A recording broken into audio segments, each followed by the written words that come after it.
My name is Sophia, and I'm 31 years old.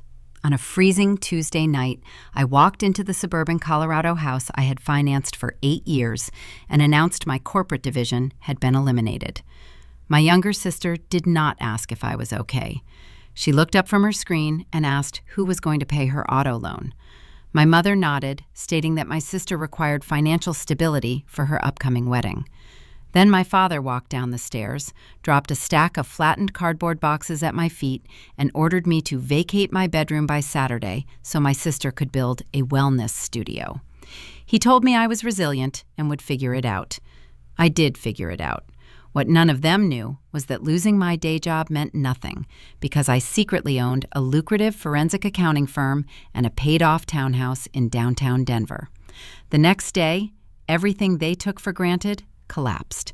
Before I explain how I legally dismantled their fabricated lives, please take a moment to like and subscribe to Maya Tells Stories, but only if this story truly resonates with you. Drop a comment letting me know your age and where you are watching from right now. Now, let me take you back to that winter evening, to the exact moment I realized my family viewed me not as a daughter, but as a utility. The dashboard clock read 7:14. Ice scraped against the windshield of my sedan as I navigated the winding roads of Centennial. The heater pushed dry air into the cabin, yet the chill lingered in my bones. 2 hours prior, a human resources representative had slid a severance packet across a laminated table. The financial forensics division was being outsourced. My corporate desk job was gone. I parked in the driveway of the 2-story brick residence. The mortgage on this property had been drafted from my personal checking account on the first of every month since I was 23.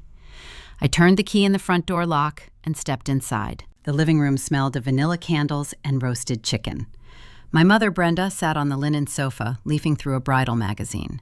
My younger sister, Ashley, lounged in the armchair, scrolling on her tablet.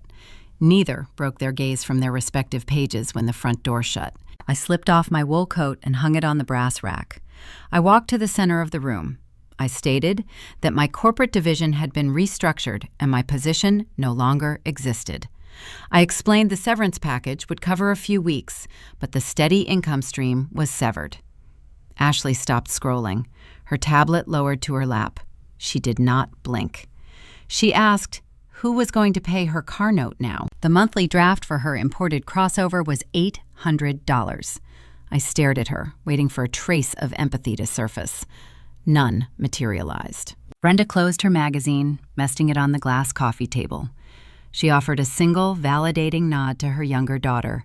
She turned to me, her brow furrowed in irritation rather than concern. She suggested I should have worked longer hours to secure my position. She stated Ashley's wedding to her fiancé Jason was rapidly approaching, and the bride required financial peace, not domestic excuses. Heavy footsteps echoed on the hardwood stairs. My father, Thomas, descended into the living area. He carried a stack of flattened cardboard boxes under his right arm. He walked past the television, dropping the cardboard onto the rug right at my boots. The impact made a dull, hollow thud against the floorboards. Thomas stated Ashley needed my bedroom. He did not soften his tone or offer a preamble. He explained she was launching a wellness studio, and the natural light in that space was optimal for her yoga recordings. He demanded I vacate by the weekend. I looked at the folded cardboard. I looked at the man who relied on my salary to maintain his manicured lawn and his golf club membership. I reminded him that I paid the monthly mortgage. Thomas adjusted his belt. He claimed the deed was legally in his name. He categorized the payments I wired as standard rent. He stated I was 31 years old, highly capable, and possessed a strong work ethic. He told me I would figure it out. I stood in the center of the room. I did not shed a tear. I did not raise my voice to match the staggering injustice. I watched Ashley return to her tablet, already shopping for recording equipment. I observed Brenda picking up her bridal magazine. I analyzed their faces, stripping away the familial titles. They were not a support system. They were a collection of liabilities who measured my worth by the deposits I made into their accounts. They expected me to beg. They anticipated a frantic scramble to find another corporate position to fund their comfort. They assumed I was standing on the edge of ruin. They possessed zero knowledge of the encrypted server sitting in my leather briefcase. They knew nothing about Vanguard Analytics, the independent auditing firm I had spent 3 years building during the midnight hours. My family had mocked my late nights, calling me a stagnant workaholic, blind to the fact that I was securing auditing contracts worth 7 figures. And they certainly did not know about the modern, multi-level townhouse in the Cherry Creek district, purchased with my own untraceable capital, waiting for me in the city. I reached down and retrieved the boxes. I walked down the hall, packed a single overnight bag with my essential files, and left the remaining items in the closet. I walked back through the living room, keys in hand. I opened the front door, letting the bitter winter wind sweep into the warm house. I pulled the door shut behind me, securing the lock one final time. I started my engine and merged onto Interstate 25, steering north toward the Denver skyline, preparing to execute a termination clause they would never survive. The heater in my sedan struggled against the biting Colorado wind as I merged onto Interstate 25. The tires hummed a steady rhythm over the frozen asphalt, carrying me away from the suburban enclave that had drained my resources for nearly a decade. I gripped the steering wheel, watching the sprawling residential grids fade in the rearview mirror. My parents believed this unreliable vehicle represented the peak of my purchasing power. They viewed my modest wardrobe and my quiet demeanor as verifiable evidence of a stagnant life. For 3 years, Thomas and Brenda had hosted neighborhood barbecues, boasting about Ashley's vibrant social calendar while dismissing my absence. They told their country club associates I was a workaholic, trapped in a dead-end cubicle. They claimed I lacked vision. They were partially correct about the hours. I routinely logged 60-hour weeks at the corporate forensic division, dissecting compliance reports for a modest salary. However, they were wildly incorrect about my trajectory. While my family slept, secure in the house I financed, I spent my midnights writing code and analyzing illicit financial ledgers. I built Vanguard Analytics in the shadows. My independent firm specialized in boutique forensic accounting, tracking hidden corporate assets and dismantling complex shell companies for elite private equity clients. Operating under strict non-disclosure agreements, I secured auditing contracts that eclipsed my corporate salary tenfold. I kept Vanguard a secret because I understood the parasitic architecture of my family. If Thomas knew I possessed 7-figure liquidity, his demands would have escalated from mortgage payments to funding whatever fragile business venture caught his eye. He would have viewed my enterprise as a communal piggy bank. My silence was my armor, protecting my intellectual property from their endless entitlement. The human resources representative who handed me the severance packet earlier that day thought she was delivering a fatal blow to my livelihood. She offered rehearsed sympathies, assuming I would struggle to make rent. She did not realize the corporate restructuring was the greatest gift she could provide. The layoff did not destroy my safety net. It merely eliminated the exhausting charade I maintained to mask my true wealth. It freed 40 hours of my week, allowing me to focus entirely on the lucrative expansion of Vanguard Analytics. The Denver skyline expanded through the windshield, glowing against the dark winter sky. I took the exit for Cherry Creek, navigating the quiet, tree-lined streets of the upscale district. I pulled my unassuming sedan into a heated, subterranean parking garage beneath a modern architectural complex. I swiped a biometric key fob, granting access to a private security elevator. The brushed steel doors opened directly into my primary residence. My multi-level townhouse was a sanctuary of poured concrete, glass, and polished walnut.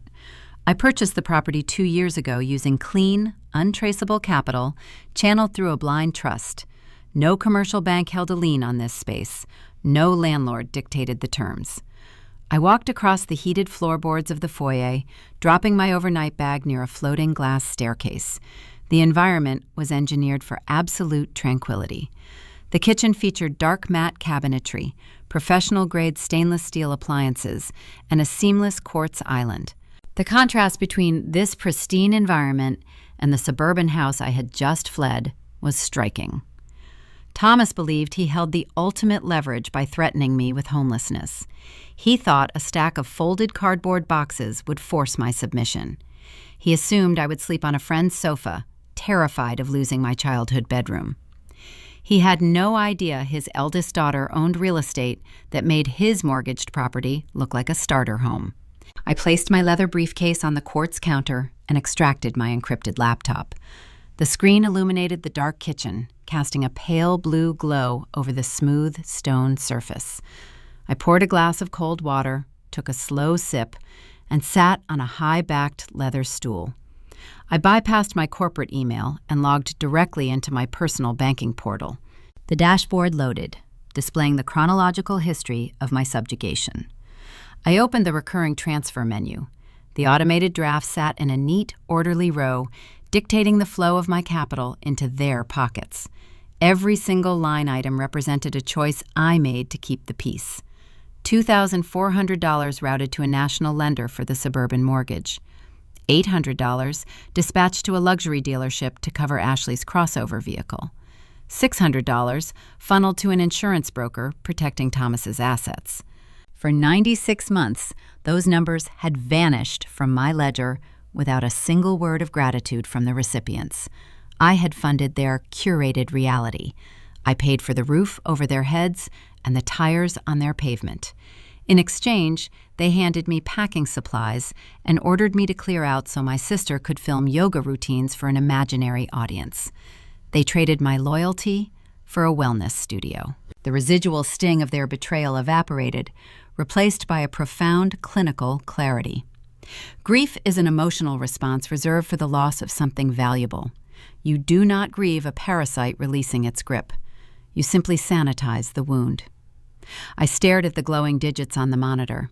The power dynamic they relied upon was a fragile illusion maintained solely by my automated generosity. They operated under the assumption that familial duty would override my self-preservation. They assumed my financial compliance was a permanent fixture in their lives. I realized I held the capacity to sever their lifelines with a single keystroke. I did not need to engage in a shouting match or demand an apology. I did not need to drive back and explain my worth. Retaliation requires noise and ego. A corporate execution requires only a signature and a timeline. I opened a blank text document on my monitor. The cursor blinked, waiting for my input. The conflict transitioned from a domestic dispute into a calculated business termination. I began drafting a formal notice of discontinuation. I stripped away all sentiment, utilizing the sterile, unambiguous vocabulary I employed when dismantling fraudulent ledgers for my clients. I itemized every specific financial crutch I provided over the past 8 years. I documented the exact dollar amounts, the corresponding account numbers, and the institutional recipients. I established a firm, undeniable timeline for the cessation of funds. I constructed a legal barrier that left zero room for interpretation or emotional manipulation. My fingers hovered over the keys, finalizing the terminating clauses. The gravity of the impending fallout settled over the quiet kitchen. Thomas, Brenda, and Ashley were currently sleeping in a warm house I paid for, secure in their belief that they had successfully put me in my place. They were waking up to a reality they could not afford. The mechanism was armed. I prepared to press send, setting the stage for a catastrophic collision between their unearned entitlement and the brutal mathematics of their choices. The cursor blinked steadily against the stark white background of the email client. The quiet hum of the high-end refrigerator was the only sound in my pristine Cherry Creek kitchen. I did not type an emotional preamble. I did not ask for an apology or outline the profound betrayal I experienced standing in their suburban hallway just hours prior. Forensic accounting teaches you that emotion is a liability in a contract dispute. You rely exclusively on bulletproof data. I addressed the message to Thomas, Brenda, and Ashley. The subject line read, "Financial transition and 30-day notice of discontinuation." The body of the text was constructed with the surgical precision of an auditor severing a vendor relationship. "Effective 30 days from today's date," I typed, keeping my posture rigid on the leather stool.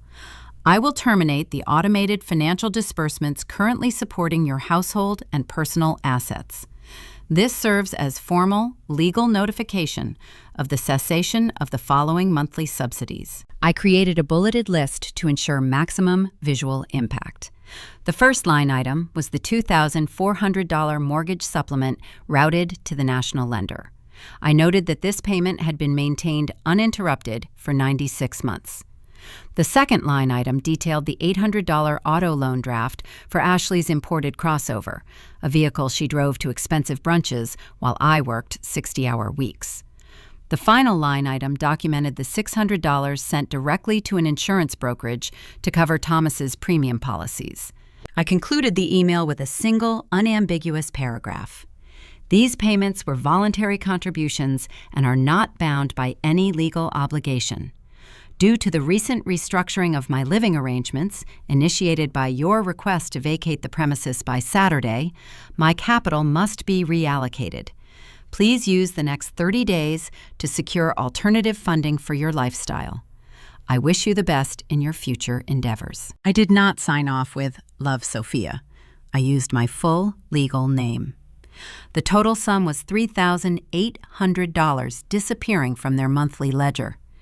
I clicked send exactly at midnight, watching the message vanish from my outbox. I closed the laptop, poured the remaining water down the sink, and walked up the floating glass staircase to my bedroom. I slept for 8 uninterrupted hours, a deep, restorative rest I had not experienced in years. The fallout hit my phone precisely at 7:30 the following morning.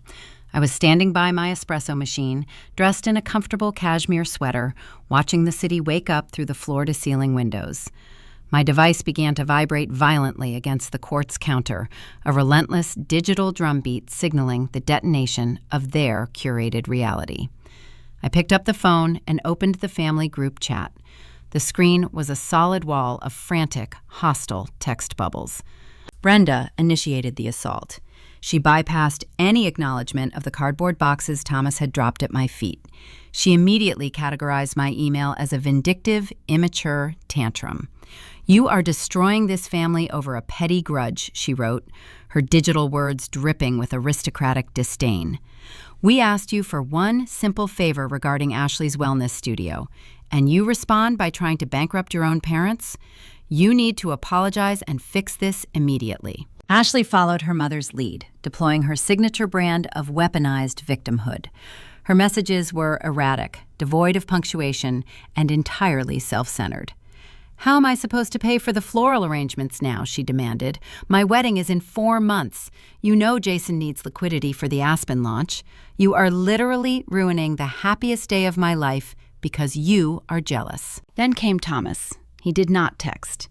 He left a booming 2-minute voicemail that rattled the speaker of my phone. I pressed play, sipping my espresso, listening to the patriarch lose his fragile grip on control. "You listen to me, Sophia," he roared, the audio crackling with his suppressed rage. "You do not dictate the terms of this family. You are going to log back into your bank account and reinstate those transfers today. If you think you can walk away from your obligations, I will personally call the partners at your firm and ensure your professional reputation is ruined. I will tell them exactly how unstable you are." He was threatening to destroy a corporate job I no longer held, completely blind to the fact that I was the founder and CEO of a 7-figure auditing enterprise. He assumed he still held the leash.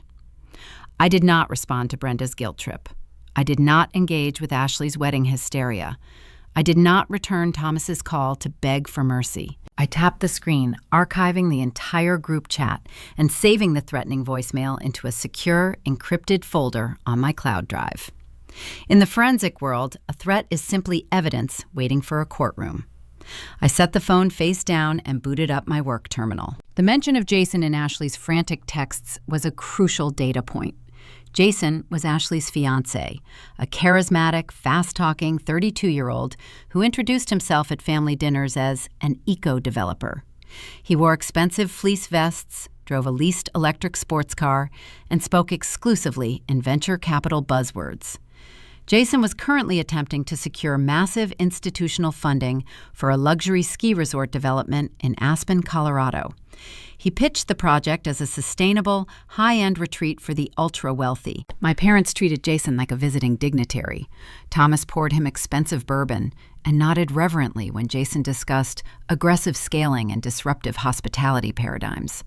Brenda fawned over his tailored suits and bragged to her country club friends about her future son-in-law, the visionary.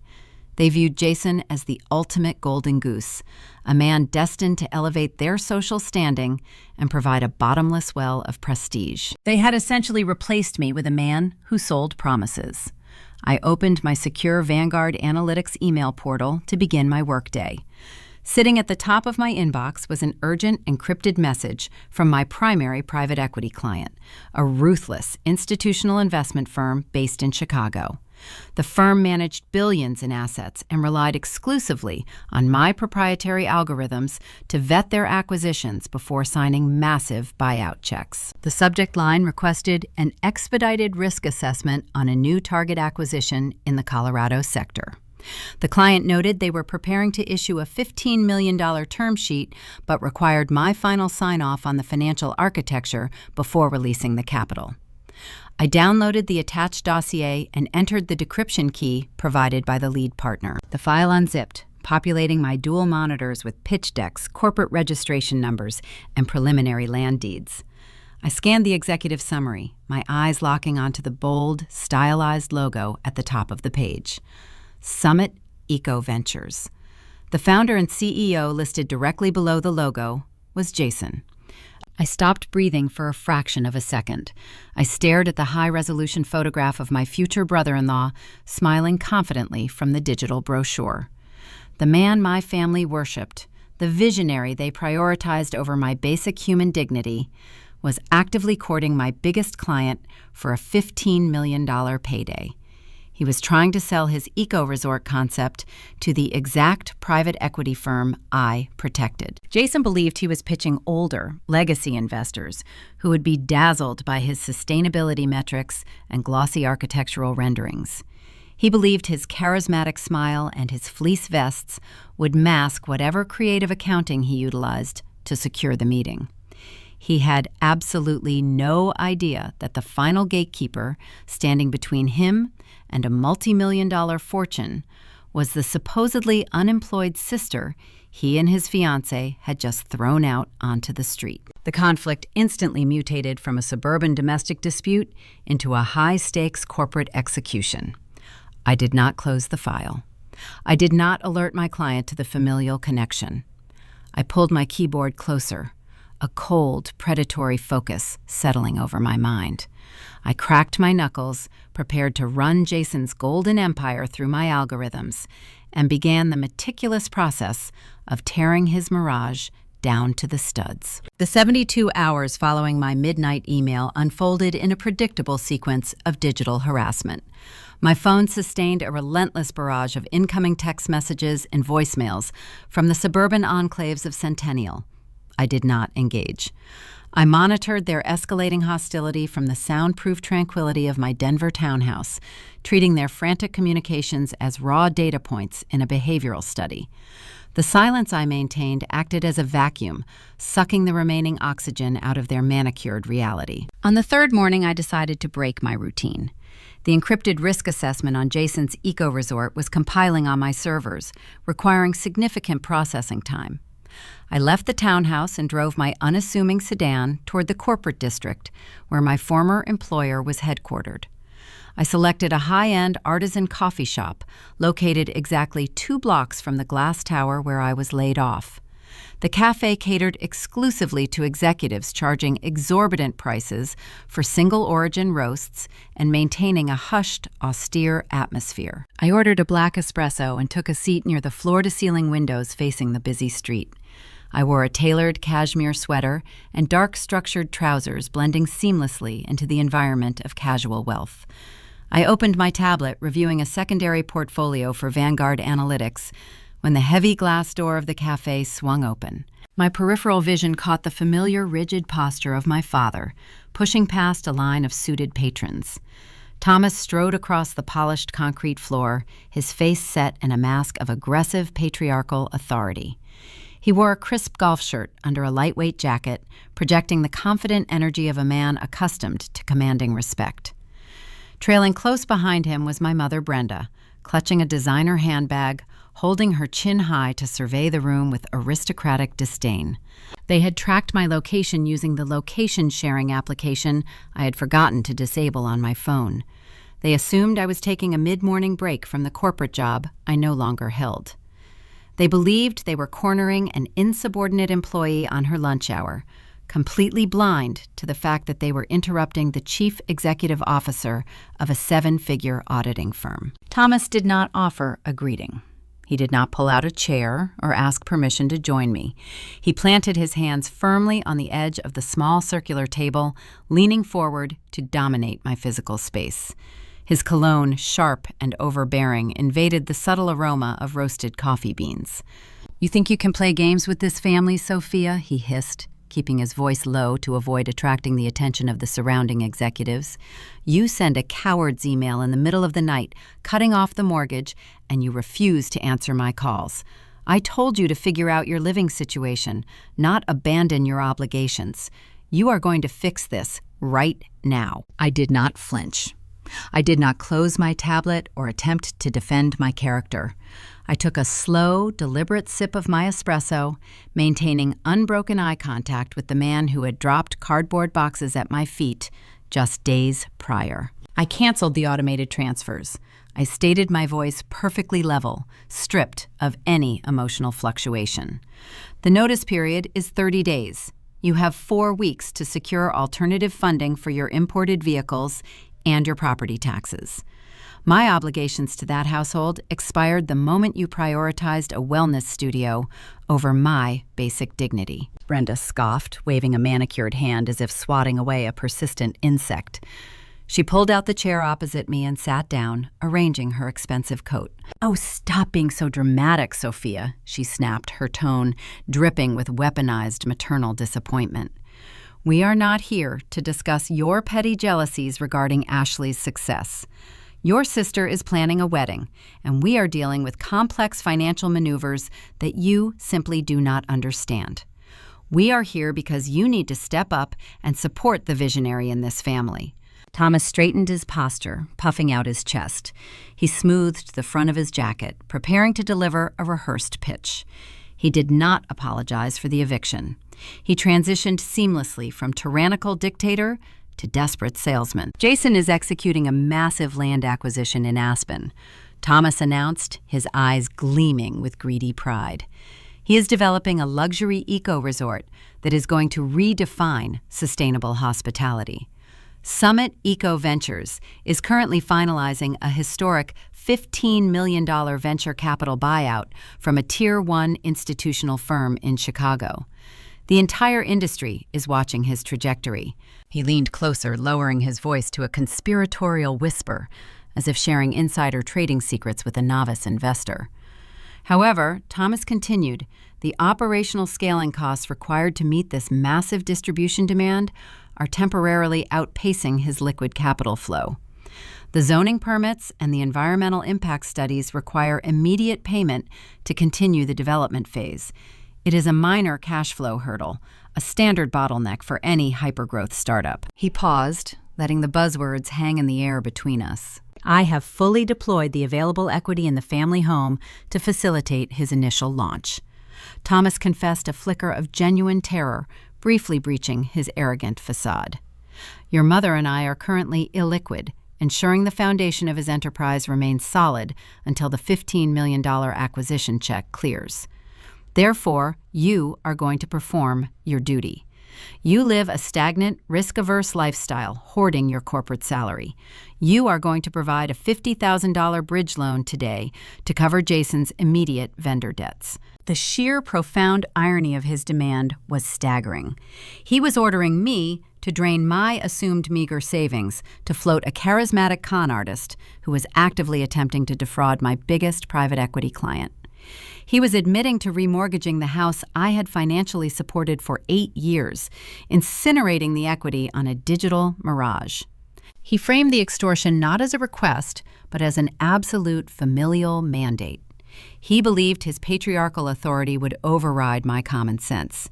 He assumed the daughter, who dutifully paid his bills for nearly a decade, would crumble under the pressure and hand over $50,000 to save his golden son-in-law. Brenda decided to apply the emotional leverage she had perfected over 3 decades.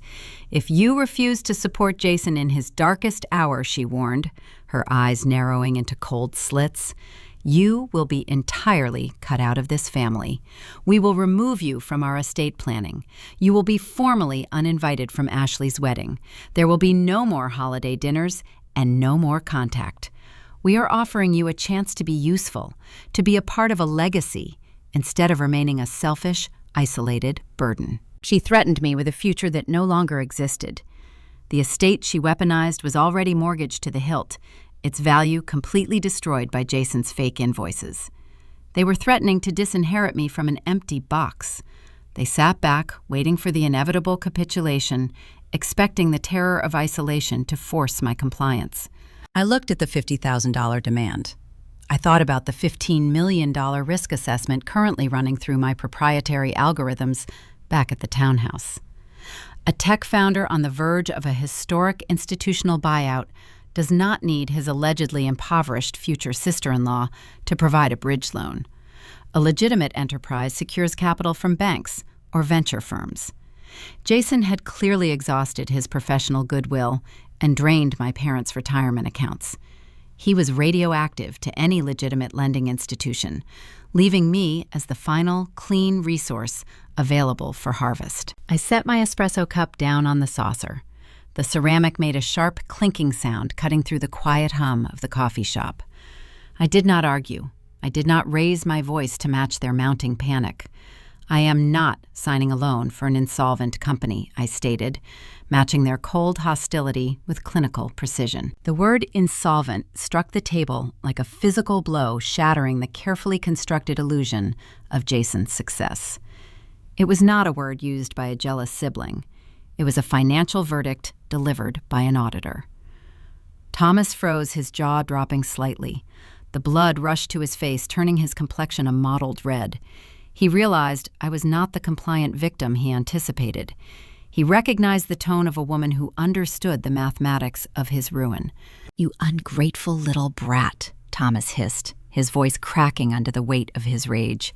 "You will wire those funds by the end of the business day, or I swear to God I will ruin your professional reputation. I will march right up to your office and ensure you never work in this city again." I stood up, picking up my tablet and adjusting the sleeve of my cashmere sweater.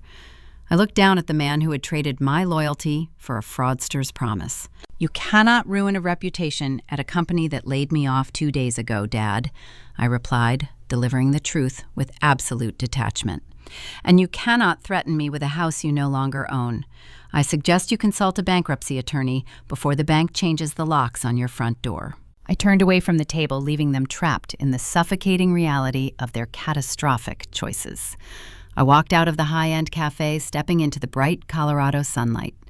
My cold departure left Thomas stammering in speechless fury, signaling the end of the domestic skirmish and setting the stage for the total legal annihilation of Jason's fraudulent empire waiting for me back in Denver. The transit back to my Terry Creek townhouse felt lighter than any commute I had made in a decade. The coffee shop ambush confirmed every suspicion I held regarding the fragility of my family's financial state.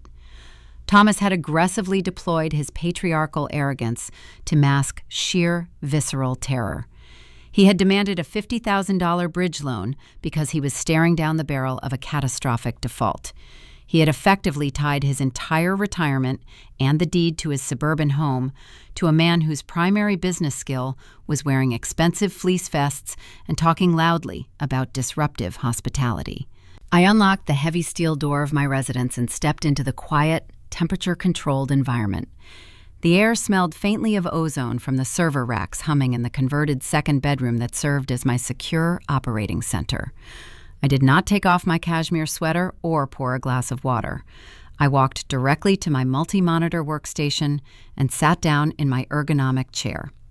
I woke the encrypted terminal, inputting a complex sequence of biometric and alphanumeric passwords. The $15 million acquisition file for Summit Eco Ventures dominated the primary display. My private equity client, the aggressive institutional investment firm based in Chicago, had requested a comprehensive risk assessment within 72 hours. They expected me to identify standard liabilities, such as inflated revenue projections or aggressive tax structuring. They did not expect me to uncover a federal crime syndicate operating under the guise of an environmental retreat. I initiated the proprietary forensic algorithm I had spent 3 years coding. The software possessed zero capacity for aesthetic appreciation. It did not care about the high-resolution photographs of pristine aspen snowscapes or the sleek, minimalist fonts utilized in Jason's pitch deck. It stripped away the glossy formatting, ignoring the paragraphs saturated with venture capital buzzwords like synergistic sustainability and localized carbon offsets. The program tunneled straight into the underlying mathematical architecture of the business. The algorithm cross-referenced the limited liability corporate registration numbers provided by Jason against county property records, federal grant databases, and international banking relays. It deployed automated web scrapers to verify the authenticity of the environmental certifications he claimed to possess. The discrepancies began populating my secondary monitor within minutes, flashing in stark numerical warnings that highlighted the massive scale of the deception. Jason was not developing a luxury ski resort. He was not pouring a foundation, securing building permits, or negotiating with commercial contractors. He was running a sophisticated financial shell game designed exclusively to launder unearned capital. The software first targeted the core asset of the venture, the physical land in Aspen. Jason had submitted a portfolio of property deeds to the Chicago investors, claiming he held the exclusive development rights to 200 acres of prime mountain real estate. The algorithm traced the parcel identification numbers to the Pitkin County Assessor's Office. The deeds were fabricated.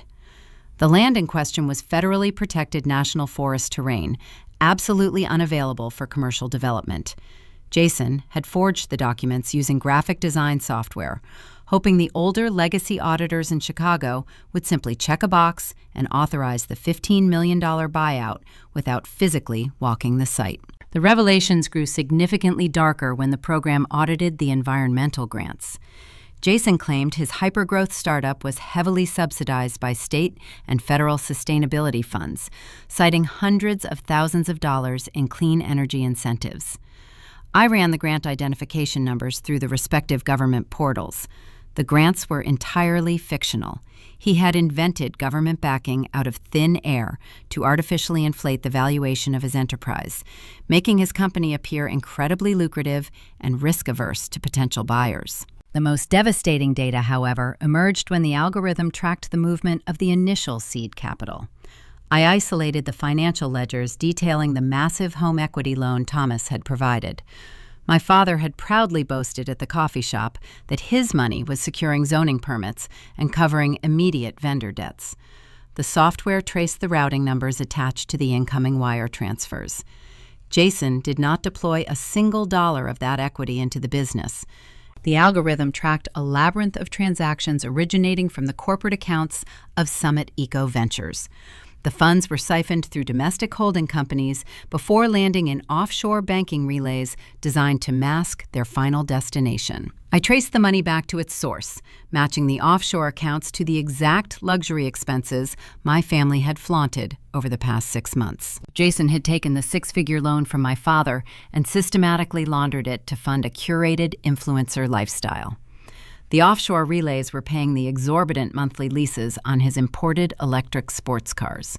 The stolen equity covered the astronomical deposits for Ashley's designer wedding dress, the premium floral arrangements, and the exclusive venue rentals she constantly bragged about on social media. Thomas had essentially remortgaged his entire life to purchase an illusion of success for his youngest daughter, while aggressively evicting the eldest daughter, who had actually paid the original mortgage. The entire operation was a ticking time bomb. Jason was bleeding my parents dry, desperately trying to maintain the facade of a tech visionary until the Chicago private equity firm finalized the acquisition. His exit strategy relied on fooling the institutional investors long enough to cash a $15 million check, pay back the remortgaged estate, pocket the remaining millions, and vanish before anyone realized they had purchased a digital ghost ship. He was days away from a multi-count felony indictment, and he had just handed the map of his crimes directly to the exact woman his fiancée was currently attempting to publicly humiliate.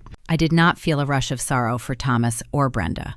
They had willingly handed their lives to a charismatic fraud because they preferred a comfortable lie over a quiet truth. They had mocked my career, called me a stagnant failure, and demanded I drain my savings to protect this exact enterprise. The data staring back at me from the monitors was the ultimate, unarguable verdict.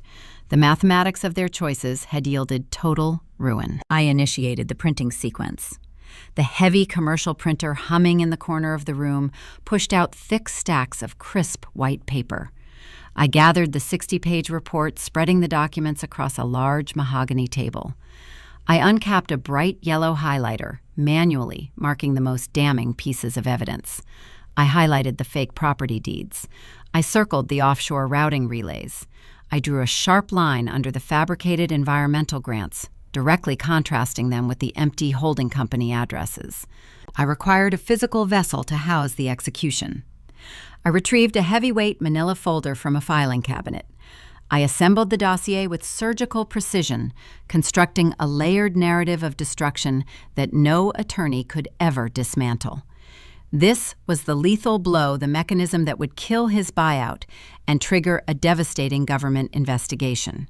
I closed the folder, feeling its solid, satisfying weight in my hands. The weapon was fully armed. I realized in that moment I did not need to engage in domestic shouting matches or retaliate against text message threats. I simply needed to present the verified data to my client and watch the federal authorities handle the rest. I placed the manila folder inside my leather briefcase, setting it carefully near the front door. The audit was complete, but the social fallout was already mobilizing, attempting to breach the perimeter I had established. The silence radiating from my townhouse was an unnatural phenomenon to a family conditioned to command absolute compliance. When Thomas stormed out of the coffee shop empty-handed, he did not retreat to reconsider his position. He retreated to formulate a new strategy of extortion. The realization that I was no longer a reliable automated teller machine triggered a visceral panic within the suburban household. They had 48 hours before the 30-day notice expired, and the automated drafts permanently ceased. Their mortgage was due. Ashley's imported crossover required an $800 payment. Thomas's insurance premiums were pending. The impending financial strangulation demanded an immediate tactical shift. Unaware of the devastating 60-page audit resting inside a manila folder on my entryway table, Ashley mobilized her primary weapon. She was a 26-year-old woman who measured her entire self-worth by social media engagement metrics. She lacked the intellectual capacity to understand the complex financial engineering Jason was executing, but she understood the mechanics of public shaming. She believed reputation was the ultimate currency and assumed she could bankrupt mine to force my surrender. On a Thursday evening, while I was reviewing the secondary risk assessments for my Chicago client, my phone screen illuminated with a barrage of rapid-fire notifications. The incoming alerts were not from my immediate family. They originated from the extended network of aunts, uncles, cousins, and former neighbors scattered across the Colorado suburbs. The messages were universally vitriolic, dripping with a righteous indignation fueled by a manufactured narrative. I opened the first notification tracking the digital breadcrumbs back to their source. Ashley had uploaded a highly edited, deeply manipulative video to her primary social media accounts. The production value was intentionally amateurish, designed to convey raw, unfiltered vulnerability. She sat on the floor of her childhood bedroom, the exact room Thomas had violently emptied of my possessions, wearing minimal makeup and an oversized sweater. The lighting was meticulously adjusted to catch the glint of her carefully orchestrated tears. In the 15-minute broadcast, Ashley cast herself as the innocent victim of a cruel, unprovoked sibling rivalry. She looked directly into the camera, her voice wavering perfectly on cue, and spun a masterful lie. She told her thousands of followers that her bitter, mentally unstable sister had recently suffered a psychological break after losing her stagnant corporate job. She claimed I harbored a deep-seated jealousy regarding her perfect relationship with Jason, the visionary eco-developer. The climax of her performance involved a vicious, baseless accusation. Ashley stated that I had deliberately cut off our elderly parents' financial support out of pure spite, attempting to drive them into homelessness simply because they refused to fund my imaginary business ventures. She painted me as a sociopath who was intentionally trying to sabotage her dream wedding out of a desperate need for attention. She concluded the video by sobbing into her hands, begging her followers to send prayers for her family during this incredibly dark and painful chapter. The video caught fire. It garnered thousands of views overnight, spreading rapidly through the insular, wealthy enclaves of Centennial and Cherry Hills Village. The fallout was immediate and toxic. Relatives who had not bothered to call me on my birthday in 5 years suddenly found their voices. My inbox flooded with vile, aggressive text messages, calling me a traitor, a parasite, and a disgrace to the family name. A cousin I had not spoken to since high school demanded I issue a public apology and pay for Ashley's floral arrangements to make amends. Brenda recognized the momentum of the smear campaign and aggressively fueled the fire. She weaponized her position within the local country club, utilizing her morning tennis matches and charity luncheons to spread the fabricated narrative. She told her affluent friends that I had always been the difficult child, the one who lacked ambition, and ultimately cracked under the pressure of the real world. She framed their impending financial difficulties not as a result of Thomas remortgaging the estate to fund a con artist, but as the tragic consequence of my sudden malicious abandonment.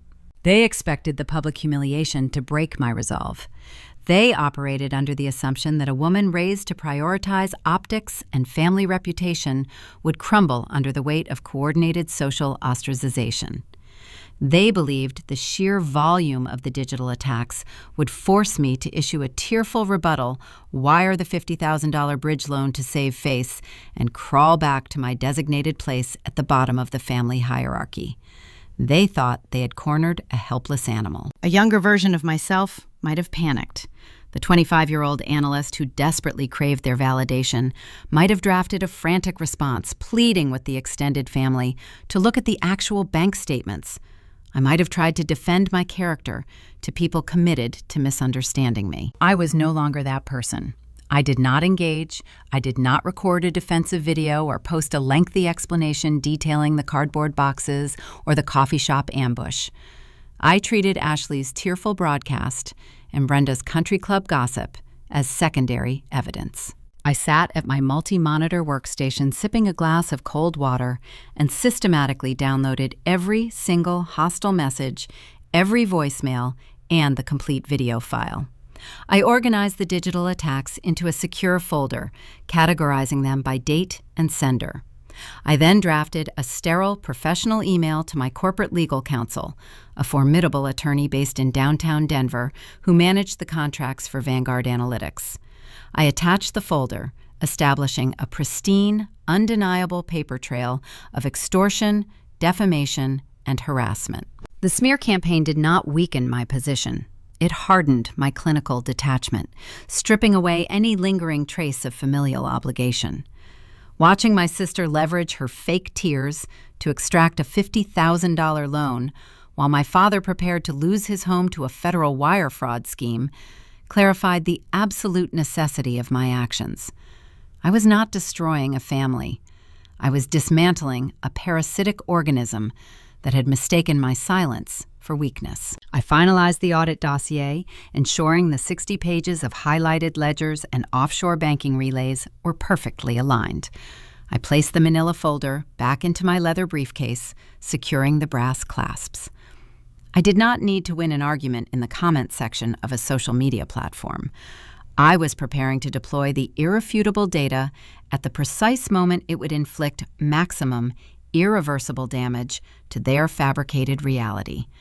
The digital noise they created was simply the desperate thrashing of an empire realizing the foundation was already gone. They thought they were backing me into a corner. Completely unaware they were aggressively demanding I spring the trap. The fourth day following the release of Ashley's viral video, the digital hostility abruptly ceased. My phone stopped vibrating with incoming vitriol from distant relatives, and the steady stream of manipulative voicemails from Brenda halted. The silence was not indicative of a truce. It was the calculated pause of a predator executing a new maneuver. At exactly 10 in the morning, a single text message appeared on my screen from Thomas. He did not threaten to ruin my reputation or demand I wire the $50,000 bridge loan. He deployed a tone of weary, patriarchal conciliation, a voice he rarely utilized unless he required my complete submission. Sophia, he wrote, I think tensions have run too high this week. The family is under immense stress regarding the Aspen development and Ashley's wedding. We need to sit down like adults and clear the air. I have secured a reservation for 4 at the Capitol Grill in downtown Denver tonight at 7. Please join us so we can move past this misunderstanding. He framed the invitation as an olive branch, a generous opportunity for a disgraced daughter to return to the fold. He operated under the profound delusion that the barrage of social media shaming had effectively broken my spirit. He assumed the public humiliation and the threat of permanent excommunication had softened my defenses, preparing me to accept whatever terms he dictated to ensure my survival within the family hierarchy. I did not reply to the text message. I did not confirm my attendance or request an apology for the cardboard boxes he had dropped at my feet. I simply noted the time and location and prepared to walk directly into the snare he had constructed. I arrived at the high-end steakhouse at 6:55. The restaurant was a bastion of dark mahogany, dim amber lighting, and the muted hum of expensive corporate negotiations. I did not arrive wearing the unassuming cardigans and worn slacks my family expected to see on a stagnant corporate employee. I had spent the afternoon at a designer boutique in Cherry Creek purchasing a structured, slate-gray power suit. The fabric was sharp, unforgiving, and projected the cold, clinical authority of a woman who dismantled multi-million-dollar empires for a living. I carried my leather briefcase, possessing a weight and presence that felt entirely alien to the girl they evicted a week prior. The hostess guided me through the crowded dining room toward a secluded booth near the back wall. Thomas sat at the head of the table, swirling a glass of bourbon, projecting an aura of forced, relaxed confidence. Ashley sat to his right, wearing a designer cocktail dress financed by my father's remortgaged estate, her posture rigid and defensive. Seated across from her was Jason. The visionary eco-developer wore his signature uniform, a high-end fitted fleece vest over a crisp, button-down shirt. He possessed the polished, charismatic aesthetic of a man who relied entirely on venture capital buzzwords to mask a staggering lack of substance. He leaned back in his leather chair, sipping a local craft beer, radiating the unearned arrogance of a successful founder. Thomas spotted me approaching the booth, his eyes locked onto the slate-gray suit and the tailored lines of my silhouette. A flicker of genuine confusion crossed his weathered face. He did not recognize the posture or the presentation. He expected a broken daughter seeking forgiveness, not an executive arriving for a hostile acquisition. He quickly masked his uncertainty, replacing it with a tight, strained smile as I slid into the empty seat opposite him. "Glad you could make it," Sophia Thomas stated his voice, carrying the forced joviality of a strained reunion. "We need to put this unfortunate chapter behind us. Family is the most important asset we have, and we cannot let a minor financial disagreement tear us apart." I did not order a drink. I did not return his smile. I placed my briefcase on the leather seat beside me and rested my hands flat on the pristine white tablecloth. I waited for the facade to drop. It took less than 3 minutes. Before the waiter could even approach the table to offer appetizer menus, the illusion of reconciliation evaporated. There was no discussion of Ashley's viral video. There was no apology for the eviction or the coffee shop ambush. Thomas did not ask how I was managing the sudden loss of my corporate salary. Jason leaned forward, resting his elbows on the table, interlacing his fingers. He hijacked the conversation, assuming the role of the dominant alpha male handling a difficult subordinate. He reached into his leather satchel and withdrew a thick stack of stapled legal documents, sliding them smoothly across the mahogany surface until they rested inches from my hands. Listen, Sophia. Jason began deploying a smooth, practiced cadence designed to soothe anxious investors. I know the timing is not ideal with your recent layoff, but we have a massive opportunity sitting right in front of us. Summit Eco Ventures is currently navigating a temporary liquidity bottleneck regarding the Aspen launch. We are finalizing a historic $15 million venture capital buyout from a Tier 1 institutional firm in Chicago. The term sheets are drafted, and the entire industry is watching our trajectory. He tapped the stack of papers with his index finger, a patronizing gesture. However, Jason continued the environmental impact studies, and the initial zoning permits require immediate payment to continue the development phase. Your father has fully deployed his available equity to facilitate the launch. We need a short-term line of credit to bridge the gap until the acquisition check clears. This document is a $50,000 personal loan application. You have a pristine financial history because you live a stagnant, risk-averse lifestyle. You are going to co-sign this line of credit tonight, covering the immediate vendor debts. The audacity of the maneuver was breathtaking. Thomas had not invited me to dinner to clear the air. He had invited me to a formal execution of my credit score. He had essentially handed Jason the reins, allowing a 32-year-old con artist to bully his eldest daughter into signing away her financial freedom to float a sinking ship. Ashley crossed her arms, glaring at me across the table. "You are ruining my wedding, Sophia," she hissed, her voice tight with entitlement. "Jason is building an empire, and you are sitting here holding up the entire process because you are jealous. Just sign the paperwork so we can celebrate." Jason smirked, a flash of predatory confidence illuminating his features. "Do not be foolish, Sophia. The buyout is guaranteed. This is a temporary measure. You are securing a legacy." I did not reach for the pen resting beside the documents. I did not raise my voice to defend my character against Ashley's petty accusations. I reached into my pocket, withdrew my smartphone, and placed it face up on the table, directly between Jason and myself. I tapped the screen, activating the voice recording application.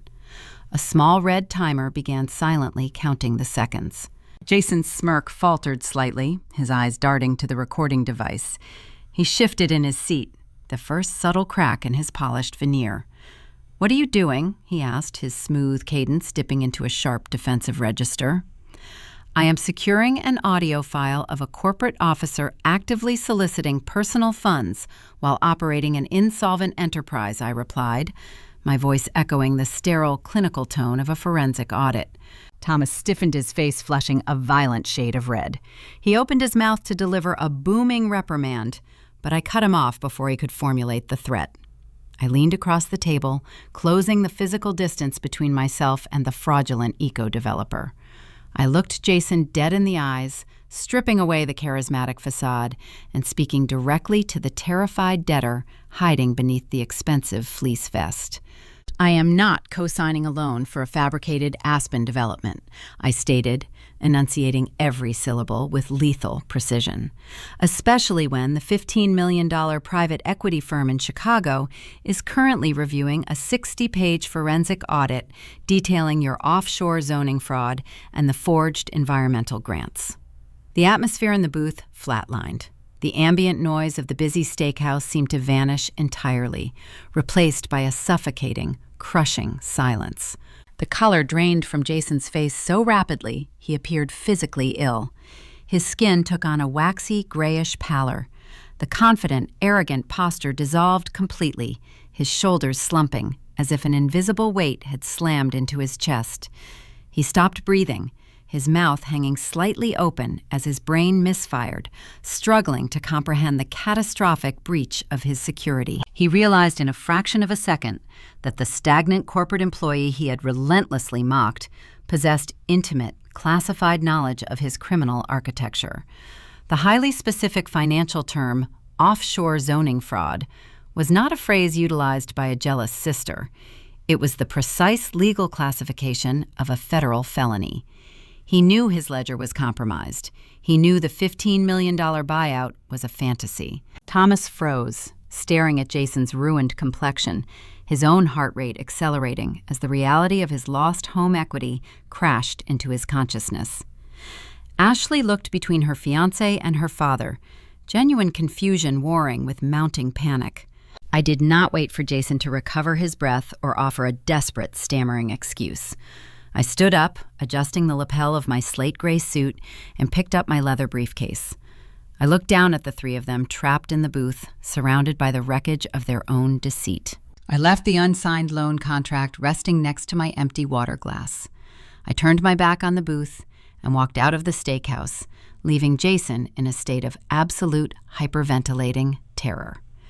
The domestic skirmish was over.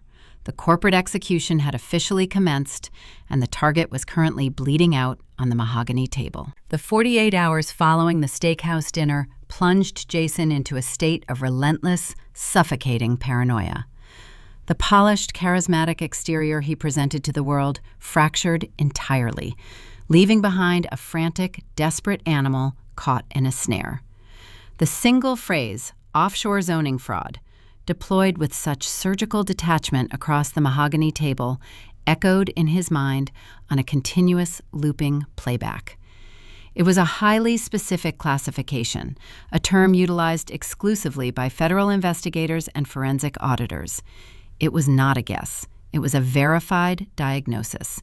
Jason returned to his leased downtown office space the following morning, his hands shaking violently as he booted up his dual monitors. His entire $15 million exit strategy relied on maintaining absolute informational asymmetry. He needed the legacy partners at the Chicago private equity firm to remain completely blind to the ghost deeds and the fabricated environmental grants until the buyout check cleared his accounts. Now, a wild variable he could not control possessed a pristine map of his criminal architecture. He needed to understand the origin of the breach. He assumed my presence at the dinner was the result of a lucky guess or a discarded document left inadvertently on Thomas's kitchen counter. He convinced himself that a stagnant corporate employee recently laid off from a mid-level desk job lacked the technical capacity to conduct a comprehensive digital audit of his shell companies. Jason decided to mount a counteroffensive, operating under the delusion that he could intimidate a recently terminated analyst into silence. He drove his imported electric sports car to the glass tower in the corporate district where my former employer was headquartered. He stormed past the revolving doors, striding toward the front reception desk with the aggressive posture of a man accustomed to demanding answers. He asked the security guard to page my extension, deploying a tone of urgent, familial concern.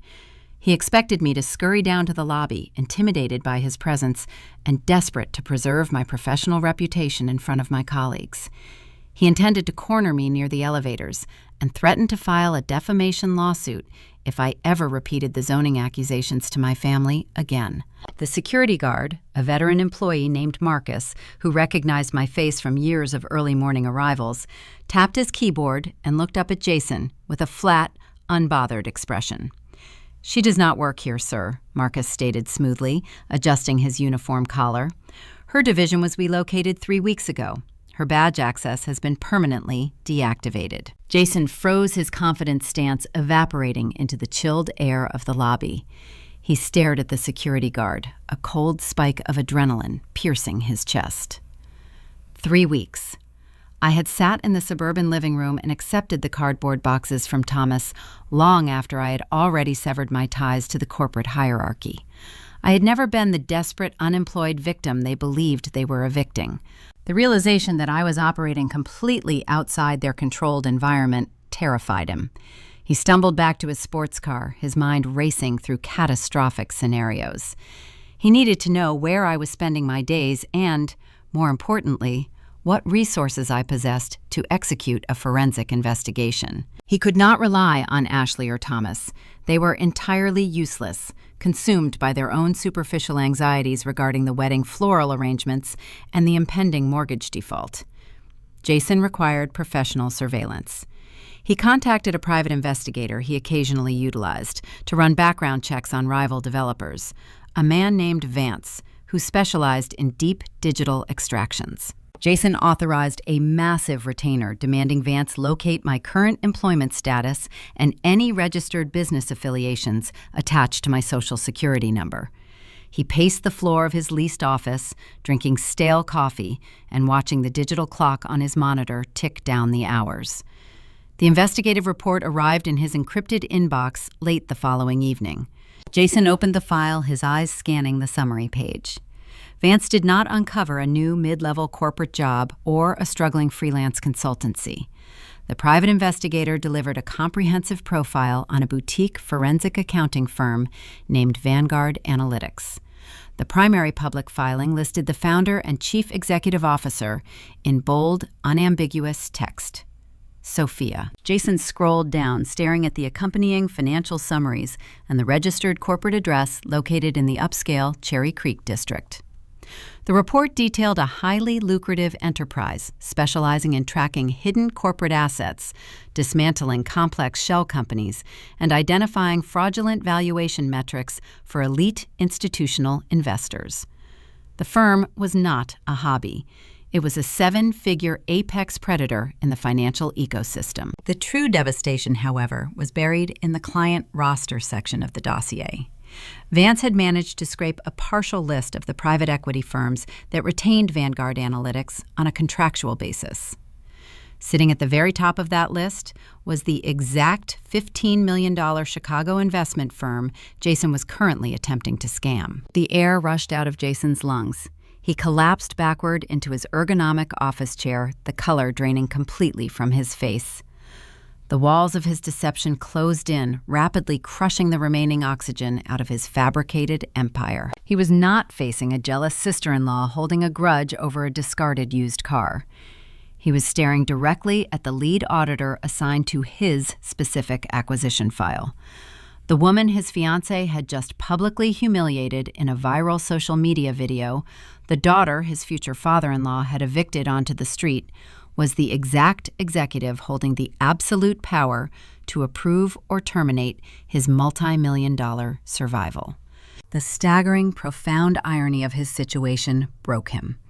He realized that every insult Ashley hurled, every threat Thomas delivered, and every arrogant buzzword he deployed at the steakhouse dinner had been meticulously recorded and cataloged by the very person controlling his destiny.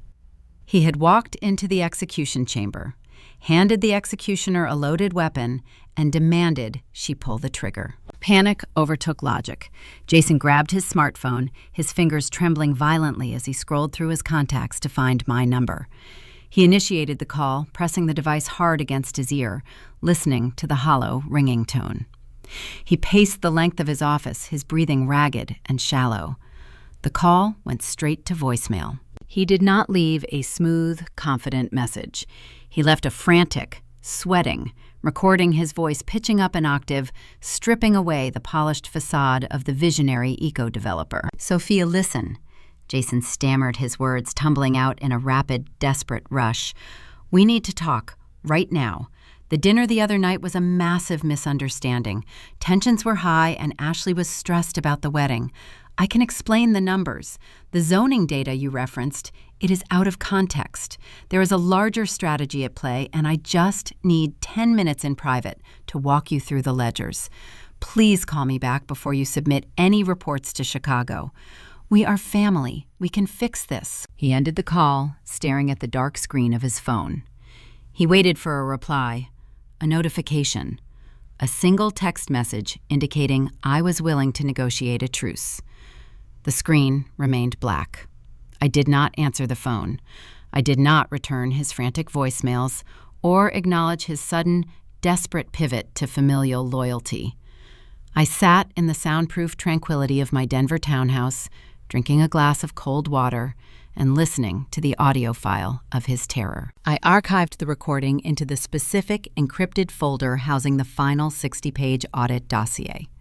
The silence I maintained was not a passive reaction. It was an active, aggressive strategy designed to let his paranoia compound exponentially. The date for his final investment pitch at the luxury ski lodge in Aspen was rapidly approaching. I intended to let him carry the crushing weight of his impending doom every single second until the billionaires arrived. I was setting the stage for a spectacular public annihilation, and the guest of honor was currently bleeding out on his own office floor. The drive from Denver to Aspen took precisely 3 hours and 40 minutes. I navigated the mountain passes in the passenger seat of a chauffeured black sport utility vehicle, flanked by Marcus, the billionaire chief executive officer of the Chicago private equity firm. The cabin was a study in aggressive minimalism, featuring cream leather seats and a soundproof partition isolating us from the driver. Marcus was a man who measured his time in fractions of a second and his patience in millions of dollars. He had built his institutional empire by identifying vulnerabilities in the market and exploiting them before his competitors even realized a shift had occurred. He did not engage in corporate small talk or inquire about the weather. He spent the duration of the journey reviewing the final highlighted metrics of the Summit EcoVentures acquisition file. My hands did not shake. The structured slate gray power suit I wore served as a physical suit of armor against the impending familial collision. Marcus looked over the rim of his reading glasses, studying my composed demeanor. He had spent his career dismantling fraudulent companies and terminating predatory executives. He recognized the cold, surgical focus of an auditor preparing to deliver a fatal blow. He did not ask about my emotional state or inquire if the familial connection to the target acquisition was clouding my judgment. He cared exclusively about the bulletproof data resting inside the thick manila folder on my lap. We arrived at the luxury ski lodge just as the sun dipped behind the jagged peaks, casting long, bruised purple shadows over the pristine snow. The venue was a masterclass in fabricated exclusivity, designed specifically to woo the institutional investors holding a $15 million buyout check. Jason had drained the last remaining dregs of my father's remortgaged home equity to secure the location for his final pitch. The exterior of the lodge was bathed in warm architectural uplighting, highlighting the heavy timber beams and the expansive glass facades overlooking the slopes. A red carpet stretched from the heated driveway to the massive oak double doors, flanked by professional security personnel holding digital guest lists on glowing tablets. The scene was a desperate attempt to project the illusion of a booming, hyper-growth enterprise. Jason was attempting to purchase a future he could not afford, utilizing capital he had already stolen. The black vehicle pulled to a smooth stop directly in front of the red carpet. The driver rounded the hood, opening my door first. I stepped out onto the pavement, feeling the bite of the mountain air against my skin. It was a sharp, clean cold, a stark contrast to the stifling atmosphere of the suburban living room where I had been evicted weeks prior. I adjusted the lapels of my suit, gripped the manila folder, and waited for Marcus to join me on the sidewalk. We approached the entrance, and the security guard immediately stepped aside, parting the velvet ropes without requesting identification. The presence of a billionaire commands a specific, undeniable gravity that effortlessly bypasses standard protocol. The heavy oak doors swung inward, revealing the cavernous interior of the lodge. The space was a stunning visual lie. The air smelled of expensive pine wood and subtle citrus notes, masking the stale odor of desperation. Jason had rented high-end leather lounge furniture clustering plush armchairs and marble coffee tables around a roaring stone fireplace. A jazz trio played contemporary covers in the corner, adding a layer of refined sophistication to the chaotic hum of conversation. I scanned the room, absorbing the sheer scale of his deception. He had packed the venue with local venture capitalists, minor politicians, and regional real estate developers, aiming to create a frenzy of competitive bidding. The most audacious element of his performance, however, was the curated audience itself. Hovering near the custom-built mahogany bar were Thomas and Brenda. They had arrived early, dressing in their finest winter country club attire to schmooze with the invited elite. Thomas wore a tailored cashmere blazer, holding a tumbler of bourbon and pointing aggressively at the digital architectural renderings of the fake eco-resort displayed on flat screens around the room. He was boasting to anyone who would listen, completely convinced that his favored son-in-law was about to make him a multi-millionaire and validate his entire worldview. Brenda stood beside him, wearing a heavy designer coat and offering theatrical, high-pitched laughs, performing her role as the matriarch of an emerging dynasty. They were celebrating on the deck of a sinking ship, completely unaware that the hull was already shattered.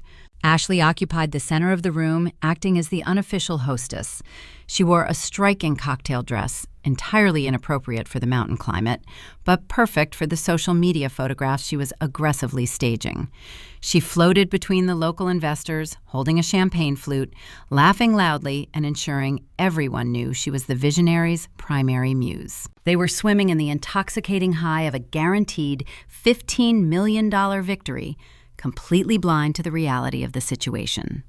They had no idea they were walking directly into a trap, closing the jaws of the mechanism with their own hands. Marcus stepped past the coat check, handing his overcoat to an attendant.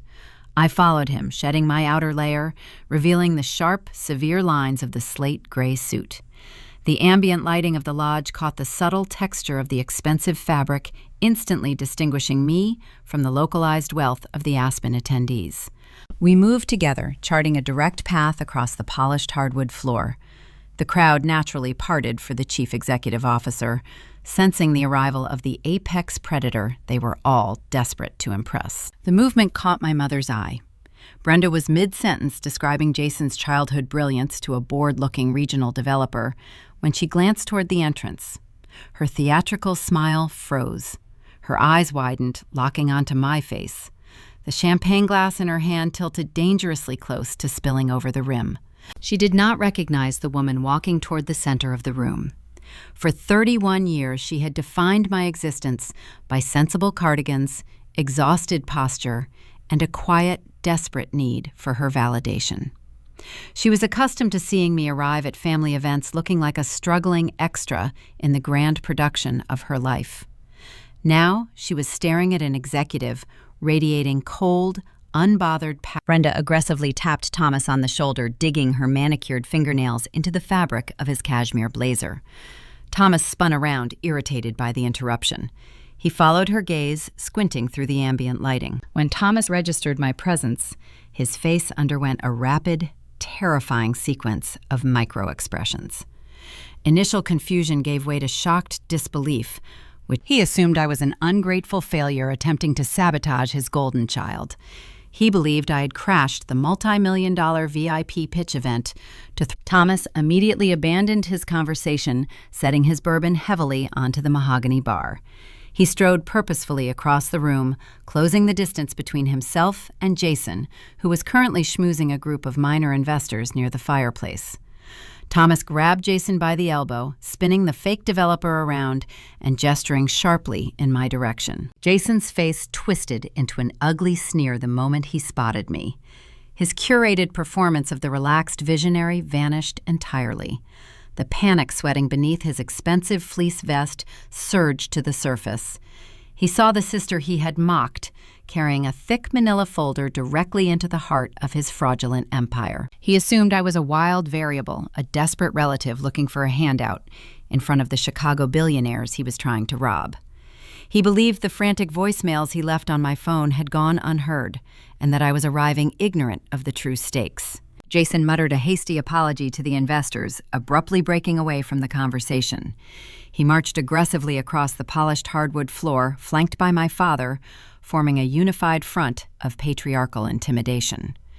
They were moving quickly, hoping to intercept me before I could reach the VIP section and embarrass them in front of the primary capital. They intended to grab my arm, drag me out the heavy oak doors, and throw me into the freezing Aspen night. They were charging forward, fueled by a lifetime of unchallenged superiority, completely blind to the reality of the impending execution. They expected a domestic skirmish. I was prepared to deliver a corporate annihilation. The hardwood floor of the ski lodge groaned subtly under the heavy, purposeful strides of my father. Thomas crossed the room with the aggressive posture of a man accustomed to physically dominating his environment. The local venture capitalists and regional developers instinctively stepped back, forming a narrow corridor for his advance. Jason trailed a half step behind him, the fabric of his expensive fleece vest pulling tight across his chest. They were operating under the profound delusion that a public setting would force my silent compliance. Thomas intercepted my path precisely 10 feet from the plush leather seating of the VIP section, where the Chicago executives were beginning to gather. He planted himself squarely in front of me, utilizing his broad shoulders to create a physical barricade. He did not care about the structured lines of my slate gray suit or the thick manila folder clutched in my right hand.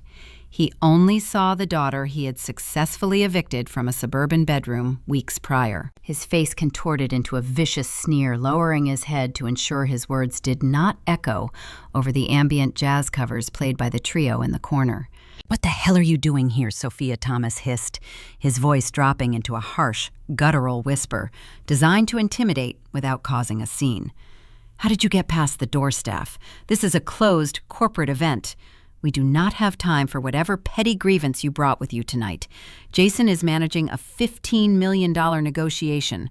Turn around, walk back out those doors, and do not come back before I have security physically remove you from the premises." He delivered the threat with the casual cruelty he had perfected throughout his entire life.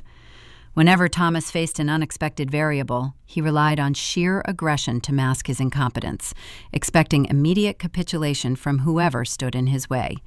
He assumed I would flinch, lower my eyes, and retreat into the freezing aspen night out of sheer habitual submission. Ashley rushed over, joining the barricade. She had abandoned her champagne flute near the ice sculpture, her face flushed a dark, angry crimson. The bridal magazine entitlement that defined her personality flared into open hostility. She pointed a trembling, manicured finger at my chest. "You are a pathetic embarrassment," Ashley growled, her voice vibrating with suppressed rage. "You crashed Jason's $1 million night because you are bitter and jealous. We offered you a chance to support this family last week, and you walked away. Now you show up here begging for attention? You are a disgrace. Leave this building immediately before you ruin my wedding." I stood perfectly still, letting the wave of their hostility wash over me. I did not shrink back a single inch. I did not raise my voice or attempt to defend my character against the viral smear campaign she had launched. I did not explain that the empire they were desperately trying to protect was a digital mirage constructed from stolen home equity and fabricated environmental grants. I simply looked Thomas dead in the eye, absorbing his panic and holding the stare until the silence between us stretched tight enough to snap. I was waiting for a specific variable to align. I was waiting for the billionaire. Marcus had paused momentarily near the mahogany bar, engaging in a brief professional exchange with a regional commercial developer he recognized from a previous acquisition in Denver. The chief executive officer of the private equity firm finished his conversation, handed the man a sleek business card, and resumed his path toward the VIP section. He moved with the quiet, predatory grace of a man who managed billion-dollar portfolios before breakfast. I timed it perfectly. Marcus stepped up directly beside me, coming to a halt at my left shoulder. The sudden presence of the Chicago executive completely altered the geometry of the confrontation. Thomas's aggressive posture faltered. The arrogant sneer frozen on Ashley's face evaporated, instantly replaced by a look of sheer, unadulterated panic. Jason recognized Marcus immediately. He had spent the last 6 months studying the faces of the private equity board members, memorizing their biographies, and practicing his pitch in the mirror. He knew exactly who was standing next to his future sister-in-law. He realized he was currently threatening to throw the lead investor of his $15 million buyout out of his own rented lodge. The transformation from hostile tyrant to subservient beggar occurred in a fraction of a second. Jason practically choked on his own saliva, frantically swallowing to reset his vocal cords. He plastered a wide, sweating smile onto his face, attempting to overwrite the hostility he had just displayed. He smoothed the front of his fleece vest, wiped his right hand aggressively on his trousers, and extended it toward Marcus. Mr. Marcus Sir Jason stammered, his voice pitching up an octave, stripped of its polished confidence. I am so incredibly sorry for the confusion near the entrance. We were not expecting you to arrive until the formal presentation portion of the evening began. It is an absolute honor to host you at Summit Eco Ventures. He cast a desperate, frantic glance at me, attempting to physically block my presence from the billionaire's line of sight. He believed I was an unstable wild card, capable of ruining his pitch with a hysterical outburst regarding the $50,000 bridge loan he tried to extort from me at the steakhouse. Please accept my apologies for the interruption. Jason continued his words, tumbling out in a rapid, nervous rush. This is Sophia. She struggles with some significant personal issues and can be quite unstable at times. We are currently trying to handle a messy family situation. If you will just excuse us for one moment, I will have security escort her out so we can discuss the zoning metrics in the private conference room. Jason was attempting to execute his signature maneuver.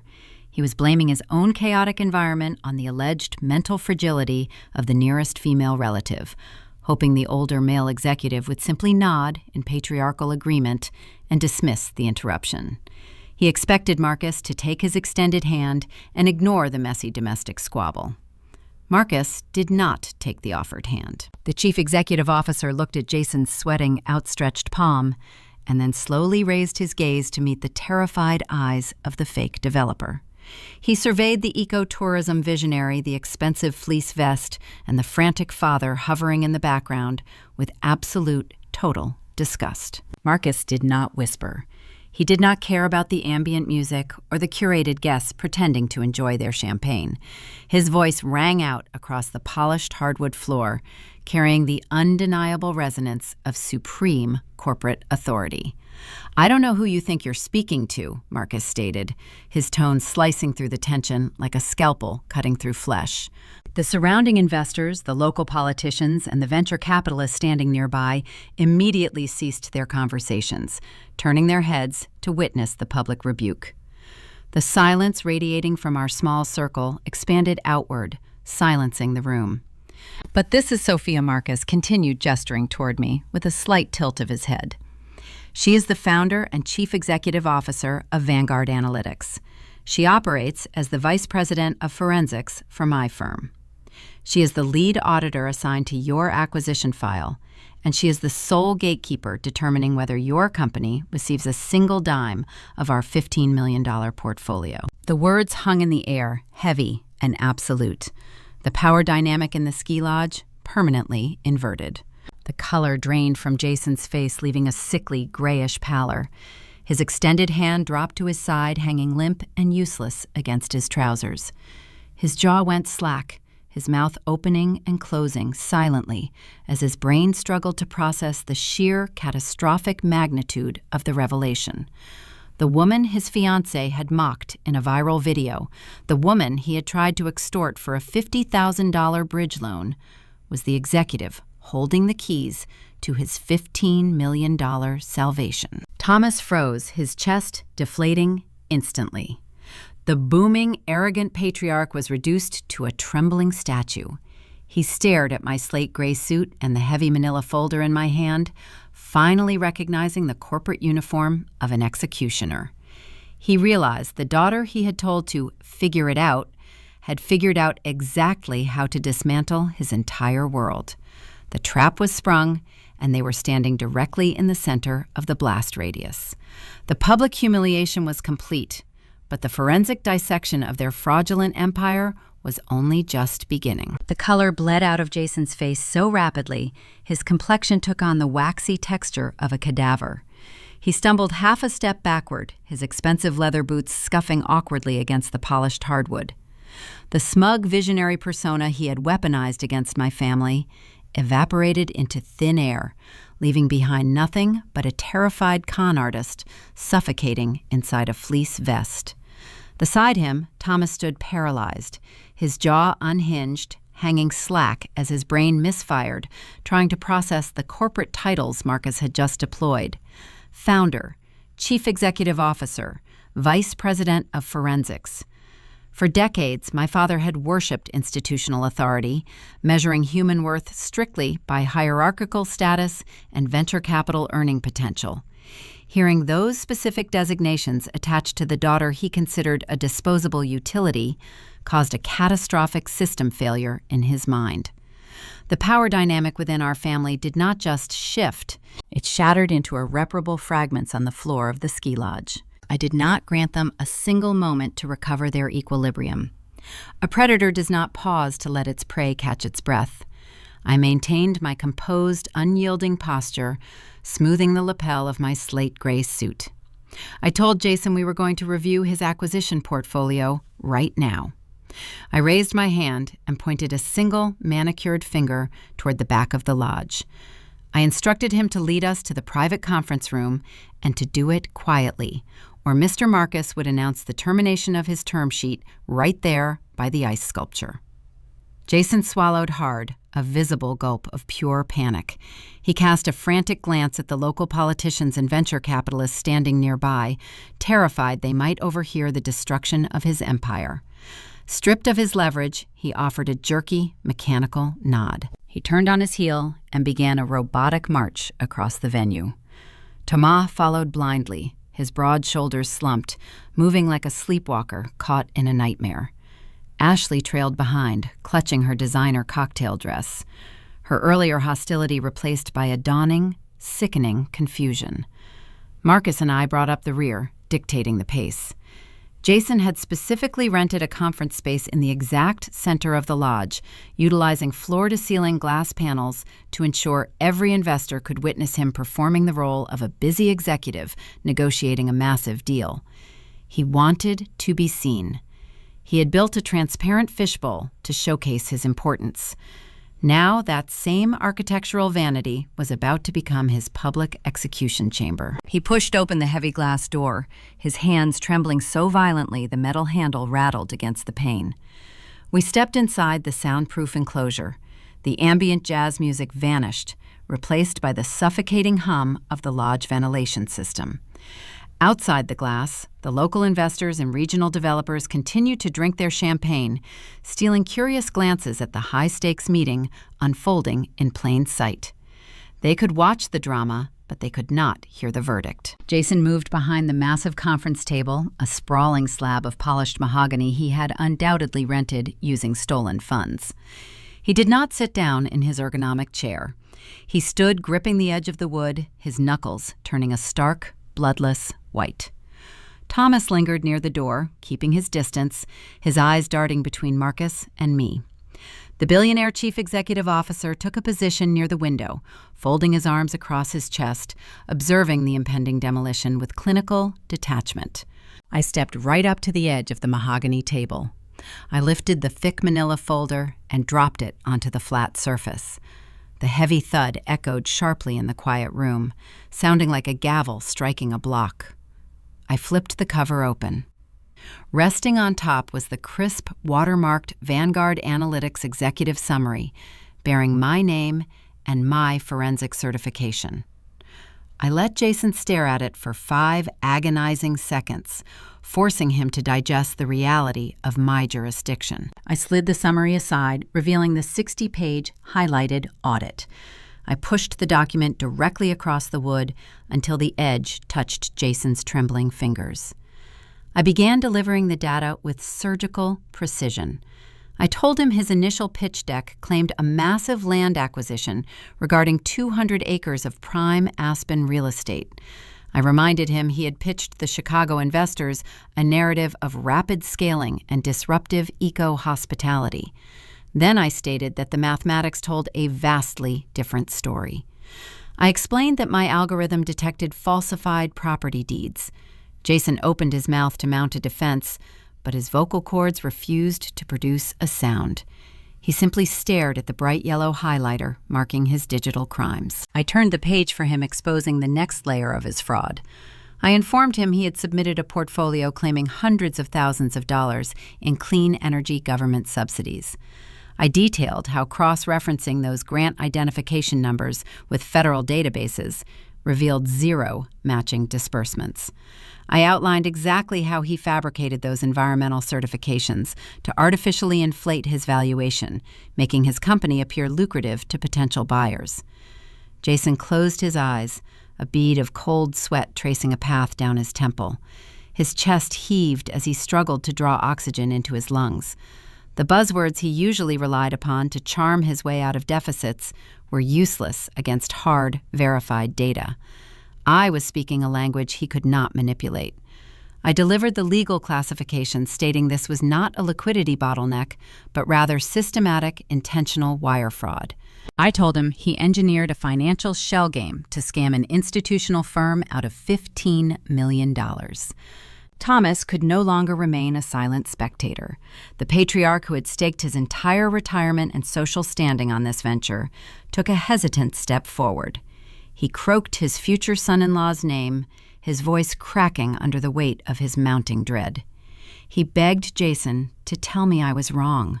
He pleaded with his golden goose to show the billionaire the zoning permits, to prove the existence of the resort foundation he supposedly bought. I placed my hand flat against the audit, stopping Jason from even attempting a lie.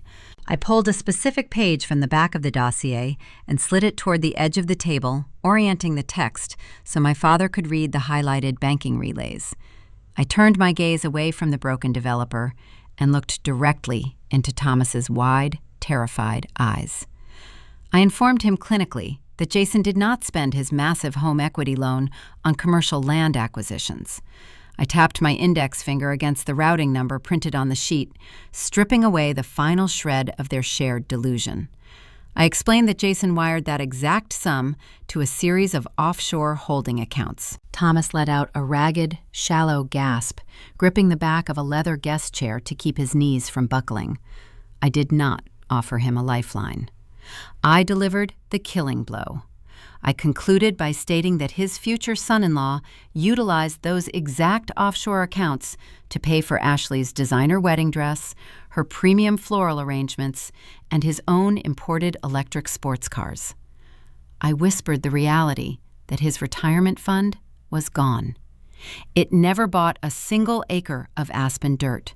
It bought a curated influencer lifestyle and funded a viral smear campaign against the only daughter who actually worked for a living. The soundproof glass office fell dead silent. Outside, the partygoers continued to laugh and clink their glasses, celebrating a mirage. Inside the enclosure, the crushing reality of the fraud settled over my family, suffocating the last remaining breath of their golden illusion and paving the way for the explosive meltdown waiting just seconds away. The physical transformation of my father was instantaneous and catastrophic. For decades, he had maintained a rigid, aristocratic posture, built entirely on a foundation of perceived financial superiority. He viewed himself as the undisputed patriarch of a thriving suburban dynasty, dictating the terms of my existence while celebrating his youngest daughter's superficial achievements. Now, gravity multiplied, anchoring his expensive leather shoes to the carpeted floor and pulling his broad shoulders downward. He reached into the breast pocket of his tailored cashmere blazer. His fingers trembled with such violent intensity he could barely extract his wire-framed reading glasses. He shoved the spectacles onto his face and leaned heavily over the polished mahogany conference table. He stared at the highlighted banking relays I had laid out before him. The verified mathematical data provided no room for interpretation, denial, or familial manipulation. He traced the offshore routing codes with a shaking index finger, matching the sequence to the exact destination where his massive home equity loan had vanished. The realization that his entire pension and the deed to his home were gone struck him like a physical blow to the chest. He had spent 40 years building his savings, only to throw all of that accumulated security into a digital incinerator operated by a charismatic fraud. Ashley could not maintain her silence. The pampered bride whose entire personality revolved around curated social media aesthetics and entitlement finally grasped the severity of the situation. Her luxurious wedding, the floral arrangements, the designer dress, they were all financed by stolen capital. The fairy tale she bragged about online, the same fairy tale she used to publicly humiliate me, was a criminal enterprise. She let out a high-pitched, ragged shriek, dropping her designer clutch onto the floor. She pointed a manicured finger at Jason, demanding he explain the numbers, demanding he prove her sister wrong. Cornered predators always lash out when their escape routes are sealed. Jason's breathing grew shallow and rapid, evolving into a full, panic-induced hyperventilation sequence. The confident eco-developer who wore expensive fleece vests and threw around venture capital terminology vanished completely. In his place stood a terrified debtor, drowning in his own fabricated reality. He slammed both of his hands flat against the wood surface, attempting to reclaim a fraction of his lost authority. He turned his attention away from the damning paperwork and focused entirely on Marcus. Jason began shouting, his voice echoing loudly inside the soundproof, transparent enclosure. He pleaded with the billionaire, claiming I had manufactured the entire dossier out of spite. He insisted I was a bitter sociopath, holding a petty, lifelong grudge because I was jealous of Ashley's impending marriage. He spun a frantic, desperate narrative, portraying himself as a hard-working visionary victimized by a vindictive relative seeking revenge. He begged the chief executive officer to ignore the audit and look at the physical architectural renderings displayed on the monitors, pointing frantically at the digital images as undeniable proof of his commercial success. Marcus did not flinch from the hysterical outburst. The Chicago executive simply adjusted his tailored cuffs and looked at Jason with profound, unvarnished disgust. The billionaire did not raise his voice to match the chaotic pitch filling the room. He spoke with the quiet, lethal certainty of a man who controlled vast financial empires. Marcus informed the sweating founder that institutional investment firms do not authorize $15 million buyouts based on glossy digital renderings or curated social media profiles. He stated that legitimate acquisitions rely exclusively on bulletproof mathematics. The executive then delivered a crushing validation of my career right in front of the family who had mocked my intelligence. He declared that Vanguard Analytics was the premier forensic auditing firm in the nation, and my algorithms were flawless.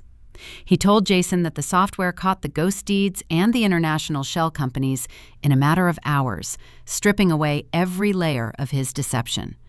Marcus confirmed that the acquisition term sheet was officially dead and the firm would be permanently blacklisting his operation from any future funding pipelines. The escalating volume inside the transparent office finally reached a breaking point. The soundproof seal of the heavy glass door failed to contain the violent explosion of Thomas's rage. The patriarch abandoned his lifelong obsession with public appearances and quiet respectability. He lunged across the narrow space separating him from his deceitful future son-in-law. Thomas grabbed Jason by the collar of his crisp, button-down shirt, twisting the expensive fabric tightly in his fists. He slammed the younger man backward against the mahogany table, sending the remaining paperwork and crystal water glasses crashing to the floor. Thomas screamed directly into Jason's face, demanding the return of his stolen equity. He roared about the house he remortgaged, the retirement he lost, and the humiliation he was suffering. Jason threw his hands up, attempting to pry my father's fingers away from his throat, crying out defensive excuses that fell on deaf ears. Ashley shrieked hysterically, grabbing at her father's arm, trying to separate the two men. They wrestled against the clear barrier, transforming their private familial destruction into a literal spectator sport for the party guests, standing just inches away on the other side of the glass. I pushed the heavy glass door open, stepping out of the enclosure. Marcus followed, his posture relaxed and entirely unaffected by the domestic implosion we left in our wake. Behind us, the visual theater continued. The transparent fishbowl architecture Jason had designed to showcase his brilliance was now broadcasting his ruin in high definition. The ski lodge had undergone a radical shift in atmosphere. The jazz trio had abandoned their instruments. The hired caterers stood frozen, holding trays of expensive appetizers. The local politicians and regional developers stood paralyzed, their champagne flutes suspended midair. The ambient chatter had flatlined. Every single pair of eyes in the room was locked onto the escalating violence inside the conference room. Marcus did not shrink from the audience. Billionaires do not shy away from crowds. They command them. He stepped forward, placing himself in the center of the polished hardwood floor. He bypassed the local politicians and focused his attention specifically on the small cluster of local venture capitalists who had provided the early seed money for the eco-resort. These were the men who had believed the sustainable hospitality buzzwords, writing six-figure checks based on doctored pitch decks.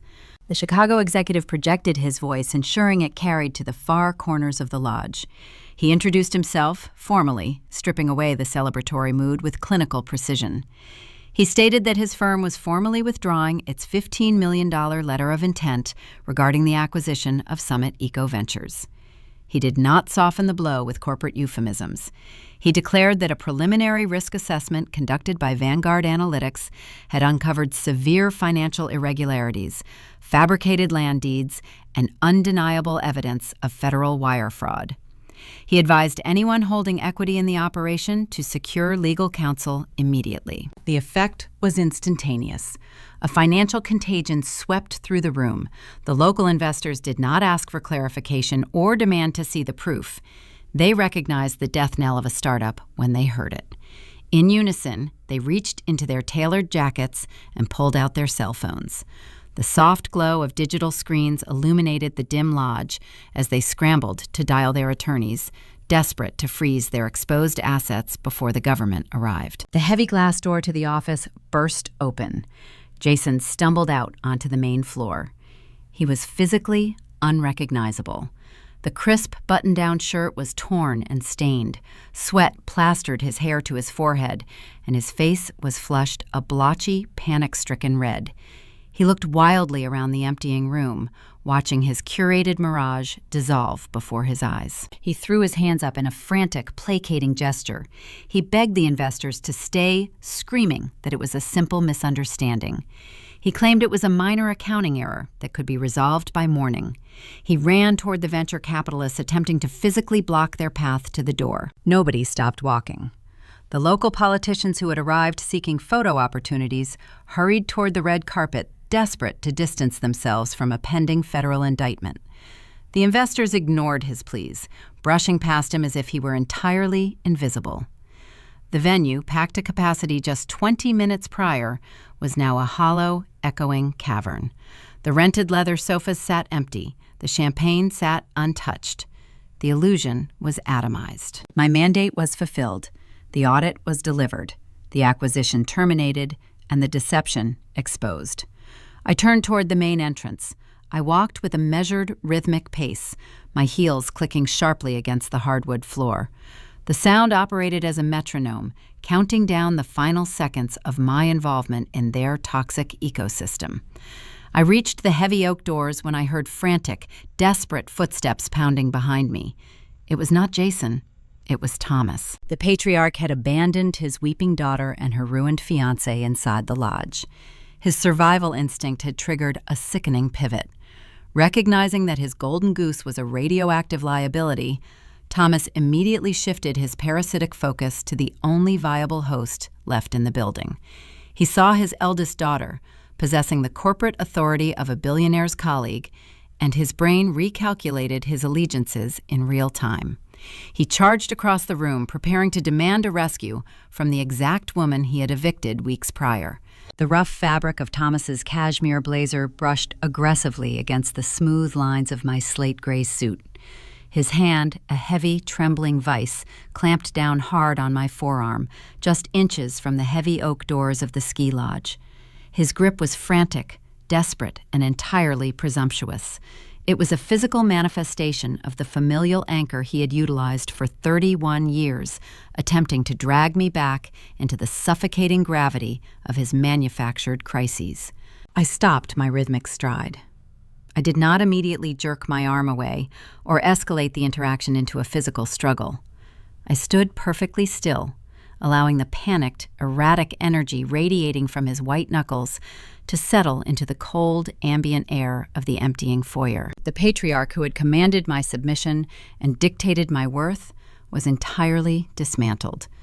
The polished, arrogant posture he maintained at the coffee shop ambushed the man who had threatened to destroy my career and ruin my reputation was gone. In his place stood a fractured, weeping shell.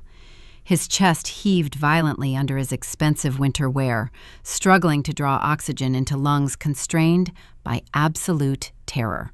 His eyes, normally so dismissive and critical, were wide, bloodshot, and swimming with unspilled tears. He stammered my name, his vocal cords struggling to produce a coherent sound. The booming, authoritative voice he used to evict me from my childhood bedroom had fractured into a pathetic, gravelly whine. "Sophia, please," Thomas pleaded, his words tumbling out in a rapid, desperate rush. "You have to listen to me. I had no idea about the offshore accounts. Jason lied to all of us. He manipulated the entire family. I remortgaged the house to help Ashley secure her future. The commercial bank is going to foreclose on the property by the end of the month if I don't replace the equity." He took a ragged breath, his fingers digging deeper into my sleeve, hoping the physical contact would somehow transfer his panic into my conscience. "You are the chief executive officer of Vanguard Analytics," he continued, invoking my title not with pride, but with predatory calculation.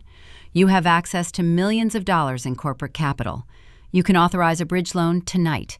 You can fix this entire catastrophe before the federal authorities seize the remaining assets. We are your family. You owe it to us to clean up this mess." I studied the frantic, pleading expression on his weathered face.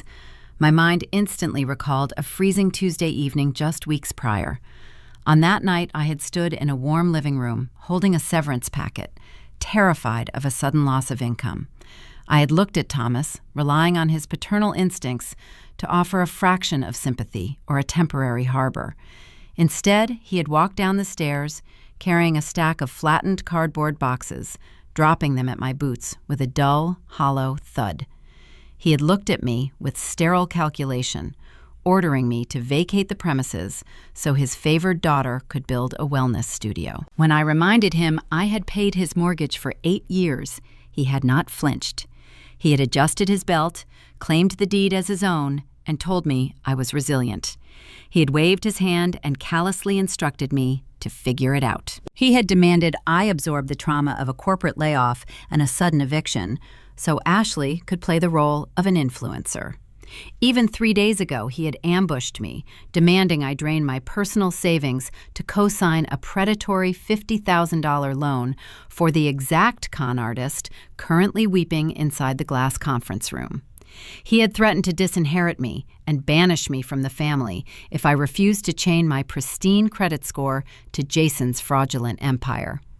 He was perfectly willing to incinerate my financial future to extend his delusion for a few more days. Now the mathematics of his choices had finally caught up to him. The ledger was balanced, and he was staring at a terminal deficit. I lifted my left hand and reached across my body. I placed my fingers over his white knuckles. I applied a firm, steady pressure, peeling his grip off my expensive fabric, one finger at a time. I lowered his hand, pushing it gently but decisively back toward his own chest. I looked directly into his wet, terrified eyes, stripping away any lingering trace of the submissive daughter he thought he could manipulate. I spoke with a quiet, surgical precision, ensuring every syllable landed with lethal clarity. "You are not a victim, Dad," I stated, my voice carrying zero emotional fluctuation. "You made a calculated investment. You chose to fund a mirage because you preferred the aesthetic of a successful son-in-law over the reality of a competent daughter. You worshipped Jason's venture capital buzzwords, and you handed him the equity to your home while mocking my corporate career." Thomas opened his mouth to protest, to offer another panicked excuse, but his throat tightened, refusing to cooperate. A single tear escaped his eyelid, tracking a wet path down his cheek. I did not pause my assessment. I continued mapping the boundaries of his ruin. "You ignored the data," I explained, laying out the architecture of his downfall. You ignored the fact that a legitimate 32-year-old developer does not require his future father-in-law to remortgage a suburban estate to purchase commercial land in Aspen. You built this trap with your own hands, and you handed Jason the lock. I am not a bank for your bad decisions. I am not a safety net designed to catch people who threw me onto the street. The brutal logic of the summary silenced his weeping. The realization dawned on his face that his patriarchal leverage was permanently extinguished. He possessed no threats left to issue, no inheritance left to withhold, and no reputation left to destroy. He had run out of currency, and he was speaking to a creditor who refused to negotiate. I stepped back, creating a definitive physical distance between us. I looked at the man who had ordered me to pack my belongings and navigate the brutal Colorado winter alone. I delivered the final verdict, returning the exact advice he had given me weeks prior. "Figure it out," I whispered. I turned my back on him. I did not linger to watch his reaction or absorb the residual shock radiating from his frozen posture. I pushed open the heavy oak doors of the ski lodge, stepping over the threshold and leaving the suffocating scent of expensive pine and panic behind me. The crisp, biting mountain air hit my face, acting as a sudden cleansing rush of oxygen. The temperature was dropping rapidly, but the cold no longer held any power over my mobility. I walked down the length of the red carpet, my heels clicking a steady, unbroken rhythm against the frozen pavement.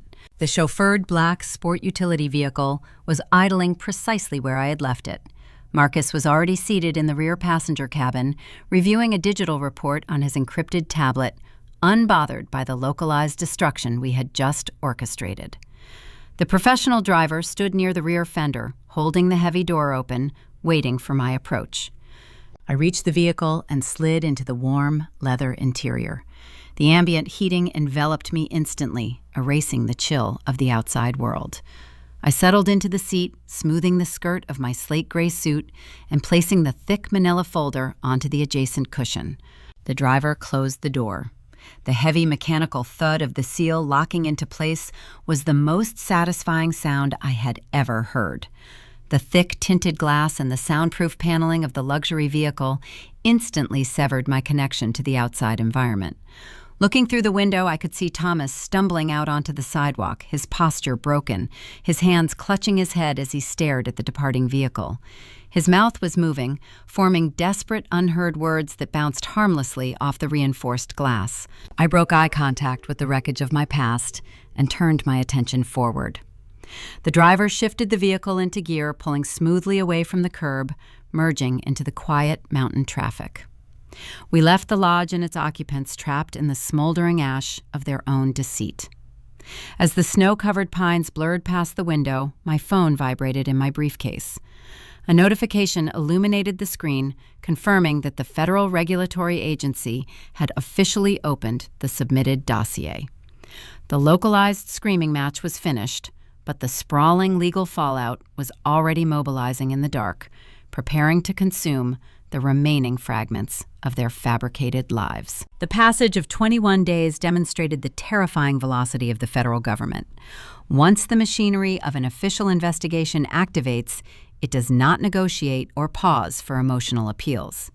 The 60-page compliance dossier I submitted triggered a synchronized interagency response that moved with lethal bureaucratic efficiency across the state of Colorado. Federal agents arrived at Summit Eco Ventures' leased office space in downtown Denver on a Tuesday morning before the sun even crested the Rocky Mountains. They did not knock politely on the glass doors or request an appointment with the founder.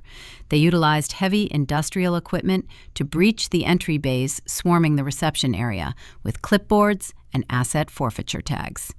The gleaming digital displays Jason had used to showcase his fake architectural renderings were rapidly cataloged and hauled away on commercial flatbed trucks. The expensive ergonomic chairs and mahogany conference tables were dismantled piece by piece. The heavy glass double doors of his suite were sealed shut, wrapped in thick chains and secured with heavy brass padlocks bearing bright yellow government warnings. The physical location of his fabricated empire was erased, leaving only an empty suite echoing with the ghosts of unpaid vendor invoices. The legal fallout struck Jason mere hours after the office was secured by the authorities. He was formally indicted by a federal grand jury on multiple counts of wire fraud, corporate embezzlement, and the forgery of environmental grants. The local news syndicates seized the story, broadcasting his mugshot across every evening television broadcast in the region. The charismatic developer who previously threw around venture capital jargon was suddenly reduced to a stammering defendant wearing a standard-issue holding cell uniform. He could no longer rely on his expensive fleece vests or his curated social media presence to deflect accountability. The justice system demanded verified arithmetic, and his ledger was saturated with stolen home equity and international laundering relays. He was stripped of his digital armor and forced to face the unyielding reality of a federal courtroom, staring down a minimum sentence of 20 years in a maximum security penitentiary. The collapse of his public image triggered an immediate secondary implosion within his own engagement. Ashley, the pampered bride who had sat in the suburban living room and demanded I pay her car loan, possessed zero loyalty to a sinking ship. She operated on the exact same parasitic frequencies as her fiancé, prioritizing aesthetics and wealth above all human connection. When the federal agents froze Jason's offshore banking accounts, Ashley realized her access to designer clothing and imported electric sports cars was permanently severed. She did not stand by his side or offer emotional support during his legal crisis. She did not release a tearful social media video defending his character. Instead, she executed a ruthless exit strategy to shield her own fragile reputation from the government asset seizure. She canceled the extravagant wedding, immediately notifying the florists and the catering companies she could no longer afford to pay. She deleted every single photograph of Jason from her Instagram feed, attempting to scrub his existence from her curated timeline. She treated the end of her engagement as a simple business transaction, cutting a toxic liability from her portfolio. Ashley found herself exiled from the luxury she believed she deserved by birthright. Stripped of the designer wedding dress, the floral arrangements, and the imported crossover vehicle she could no longer afford the payments on, she was forced to rent a tiny studio apartment above a dry cleaning business on the outskirts of Centennial. The golden child of the family now spent her evenings staring at peeling wallpaper and listening to the hum of industrial laundry machines rattling past her single window. The psychological toll of her new environment was devastating. She was an influencer stripped of her lighting. She had no audience left to manipulate, no wedding to plan, and zero resources to fund a new deception. She was isolated in a cheap room, waiting for her life to magically restart with the full weight of her choices pressing down on her chest. The financial contagion did not stop at the studio apartment door. It raced backward up the supply chain, infecting the root source of the original capital.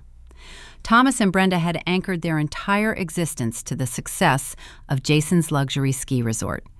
They had leveraged their sprawling suburban estate, taking out massive predatory bridge loans to float his offshore fantasies, while simultaneously trying to extort $50,000 from me at a high-end coffee shop. When the eco-venture was padlocked, the commercial lenders recognized the default and initiated immediate recovery protocols. The banking executives did not care about my father's aristocratic posture or my mother's bridal magazines. They cared strictly about the missed monthly installments. Process servers arrived at the suburban property, handing Thomas a thick stack of foreclosure notices. The sprawling brick house with its vaulted ceilings and manicured lawns, the very house I had financed for 8 years, was legally seized by the lending institution. The patriarch, who had dropped folded cardboard boxes at my feet and told me to figure out my living situation, was forced to pack his own belongings into those exact same boxes under the supervision of a bank-appointed liquidator. The eviction forced my parents into a brutal new reality. Stripped of their home equity, they secured a tiny, cramped, 2-bedroom apartment situated in a forgotten industrial subdivision far away from the country club. The transition from a sprawling estate to a confined rental unit was a physical manifestation of their diminished status. The antique furniture and heirloom china Brenda prized so highly could not fit inside the narrow floor plan, forcing them to sell their prized possessions at steep discounts just to cover their initial security deposit. They traded custom hardwood floors for cheap linoleum and vaulted ceilings for thin walls that leaked the sounds of their neighbors. The loss of their physical property was compounded by an even more devastating social annihilation. Brenda had spent decades cultivating a pristine image among the local elite, treating her affluent neighbors as a metric of her own human value. The moment Jason's indictment hit the local news cycles, her carefully maintained social network evaporated into thin air. The women she played tennis with, the friends she gossiped to about my supposed mental breakdown, suddenly severed all contact. The invitations to charity galas and holiday parties ceased entirely. When she walked through the aisles of the local grocery store, she was met with averted eyes and hushed whispers. The community recognized the toxicity of their brand and isolated them, treating the family name like a financial plague. Their phones stopped ringing. They were bankrupt in every conceivable metric, surviving in a cramped apartment surrounded by the ashes of their former glory. I observed the systematic dismantling of their lives from a comfortable distance. Sitting in my sleek, glass-walled office in Denver, I reviewed the public legal filings and the regional news updates over my morning espresso. I did not experience a single flicker of pity. I did not feel the burdensome weight of survivor guilt or any lingering desire for familial reconciliation. For 31 years, they had structured a family dynamic that relied entirely on my subjugation. They had expected me to absorb the trauma of a corporate layoff so Ashley could build a wellness studio. They had mocked my quiet diligence, declaring my career a stagnant failure while elevating a charismatic fraud. Now the very competence they had ridiculed was the mechanism that rebalanced the scales. My algorithmic architecture had stripped away their lies, exposing the hollow, rotting core of their shared delusion. I felt a profound clinical satisfaction watching the mathematics of their choices yield the exact correct sum. I had severed the invisible strings they used to control my emotions, replacing my childhood anxiety with an impenetrable corporate armor. I spent my days analyzing multi-million-dollar portfolios for Vanguard Analytics, making decisions that shaped regional markets, while the people who called me a failure learned how to navigate a budget grocery aisle. Yet a parasitic organism rarely accepts its own demise without launching a final, desperate attack. Thomas and Brenda were cornered, drowning in a sea of eviction notices and social isolation. They had run out of local victims to exploit, and their credit was permanently destroyed. They possessed only one remaining target capable of providing a financial rescue. The realization that they had hit rock bottom meant they were preparing to breach the physical boundary I had established. The quiet period of monitoring their ruin from afar was about to end, because a predator facing starvation will inevitably track its former prey back to the fortress.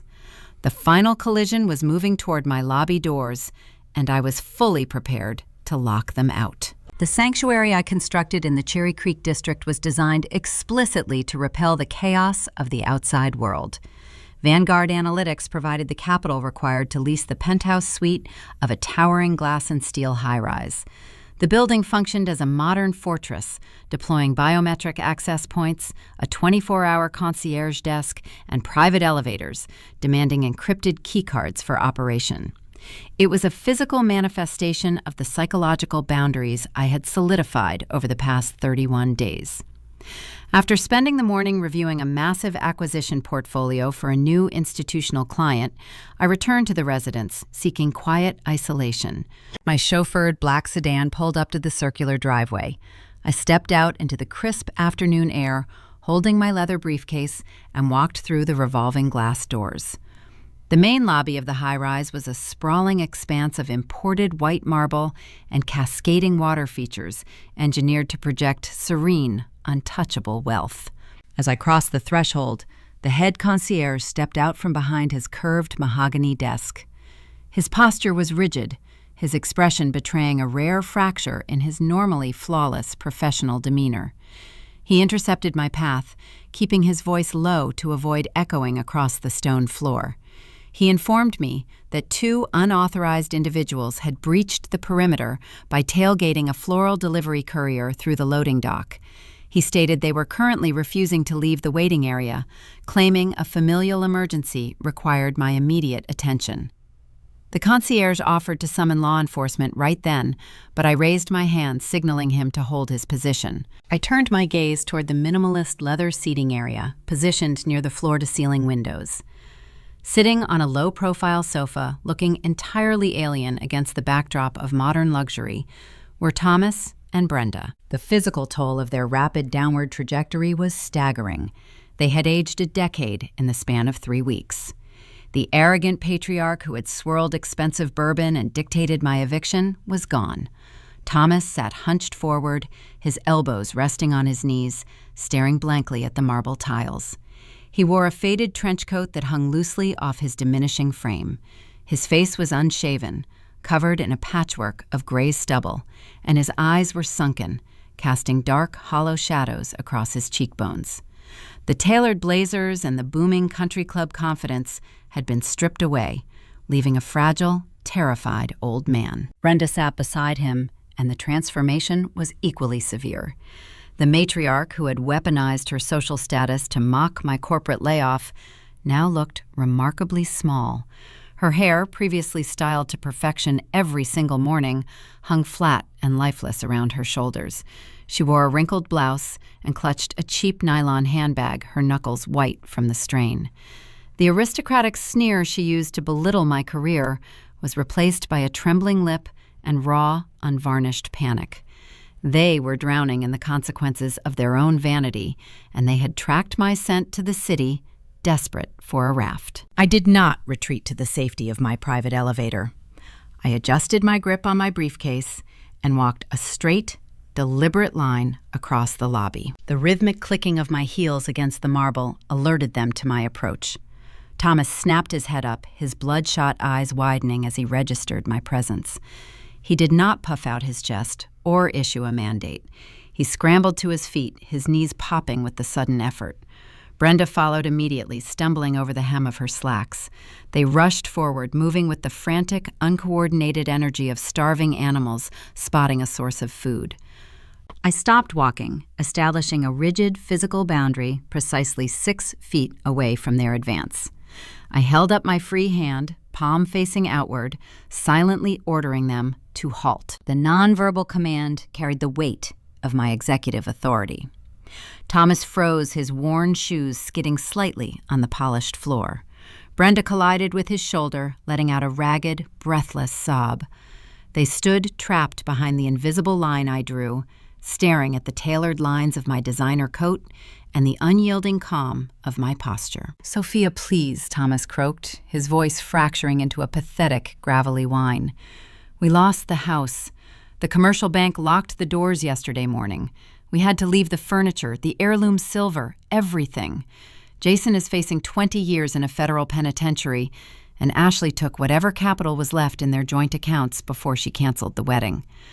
The creditors are calling our cell phones every 10 minutes, threatening to garnish my remaining Social Security. We are living out of cardboard boxes in a miserable concrete apartment." He took a half step forward, closing the gap, but I did not retreat. I held his gaze, freezing him in place. "You are the Chief Executive Officer of Vanguard Analytics." Brenda wept openly, her tears cutting pathways through her ruined makeup. "We know about the company. We read the public filings regarding your forensic firm. You have more wealth right now than we ever possessed in our entire lives. You can pay off the bridge loans, Sophia. You can hire a defense attorney to keep the creditors away. You can fix this entire nightmare with a single wire transfer." She pressed her trembling hands together, bringing them to her chest in a theatrical gesture of supplication. "We are your family," she pleaded, her voice echoing shrilly across the cavernous lobby. "We are your parents. We brought you into this world. We are so incredibly sorry for everything that happened in the past. We made a terrible mistake trusting Jason. Please forgive us. You owe us a chance to make this right." I listened to their frantic symphony of excuses and demands. I analyzed the structure of their apologies with the same clinical detachment I applied to a corrupt financial ledger. I searched my own chest for a flicker of pity, a twinge of residual childhood guilt, or a desire to rescue the people who shared my genetic code. The internal diagnostic returned a flawless 0. The lifelong anxiety that used to dictate my actions had been permanently excised. I looked at the two strangers weeping on the imported stone and delivered my final audit. "Your tears hold 0 currency here," I stated, my voice smooth and chillingly quiet. "You are not apologizing for how you treated me. You are apologizing because your bank accounts hit 0. Thomas opened his mouth, his jaw trembling, but I cut him off before he could formulate another lie. "You did not drive to Denver to seek my forgiveness." I continued dissecting their motives with surgical precision. "You drove to Denver because you ran out of victims to exploit, and you needed a new automated teller machine. When I was handed a severance packet, you sat on a linen sofa and told me to figure it out. When I reminded you I paid the mortgage for 8 years, you dropped cardboard boxes at my boots and told me to vacate my bedroom so Ashley could build a wellness studio. You did not care about my survival when you held the power. You only discovered the concept of family loyalty the exact second you realized I held the checkbook." Brenda let out a loud, wailing cry, dropping to her knees on the marble floor. She reached out, attempting to grab the hem of my coat, hoping to establish a physical tether to the wealth she felt entitled to claim. I took a single step backward, ensuring her grasping fingers clasped nothing but empty air. "Blood does not entitle you to a blank check," I whispered, looking down at the ruined matriarch. "I am not financing the consequences of your arrogance." I broke eye contact, shifting my attention away from their collapse. I looked across the lobby, directly at the head concierge who was standing rigidly behind his mahogany desk, watching the interaction with wide eyes. "If these two individuals ever cross the threshold of this property again," I instructed, projecting my voice to ensure the command was absolute, "contact the police immediately and press formal trespassing charges. Do not offer warnings. Have them removed in handcuffs." The concierge offered a sharp, compliant nod, picking up his desk phone to notify the building's security team. Thomas let out a devastated, hollow gasp, burying his face in his hands as the reality of his permanent exile settled over his shoulders. Brenda continued to weep against the floor, her sobs transforming into a pathetic, rhythmic hum. I did not linger to watch the security personnel approach. I turned my back on the architects of my former misery. I walked toward the private elevator bay, swiping my encrypted keycard against the biometric scanner. The heavy brushed steel doors glided open silently, offering a portal back to my untouchable sanctuary. I stepped inside the illuminated cabin, pressing the button for the penthouse suite. I turned around, facing the lobby one final time. Through the narrowing gap of the closing doors, I watched my father drop to his knees beside my mother, surrounded by the approaching security guards. The steel panels met in the center, interlocking, with a heavy, satisfying mechanical thud. The thick metal instantly severed the sound of their wailing, plunging the elevator into a profound, peaceful quiet. As the cabin accelerated upward, lifting me away from the wreckage of their deceit, I realized the execution was perfectly complete. The narrative of my subjugation was dead, and the blueprint for an entirely new empire was waiting for me at the top of the skyline. The heavy brushed steel doors of the lobby elevator did not merely close on my weeping parents. They closed on 3 decades of systematic psychological subjugation. I rode the carriage up to the top floor of the high-rise, stepping out into the sprawling expanse of my penthouse suite. The flooring was imported wide plank oak, leading toward massive floor-to-ceiling windows that offered an unobstructed panoramic view of the Denver skyline. The city lights glittered against the dark backdrop of the Rocky Mountains, forming a vast network of commerce and industry that I now helped navigate and protect. I walked over to the quartz kitchen island, pouring myself a glass of sparkling water, and looked down at the streets far below. The ambient temperature of the room was perfectly controlled, a sharp contrast to the freezing winter winds whipping against the exterior glass.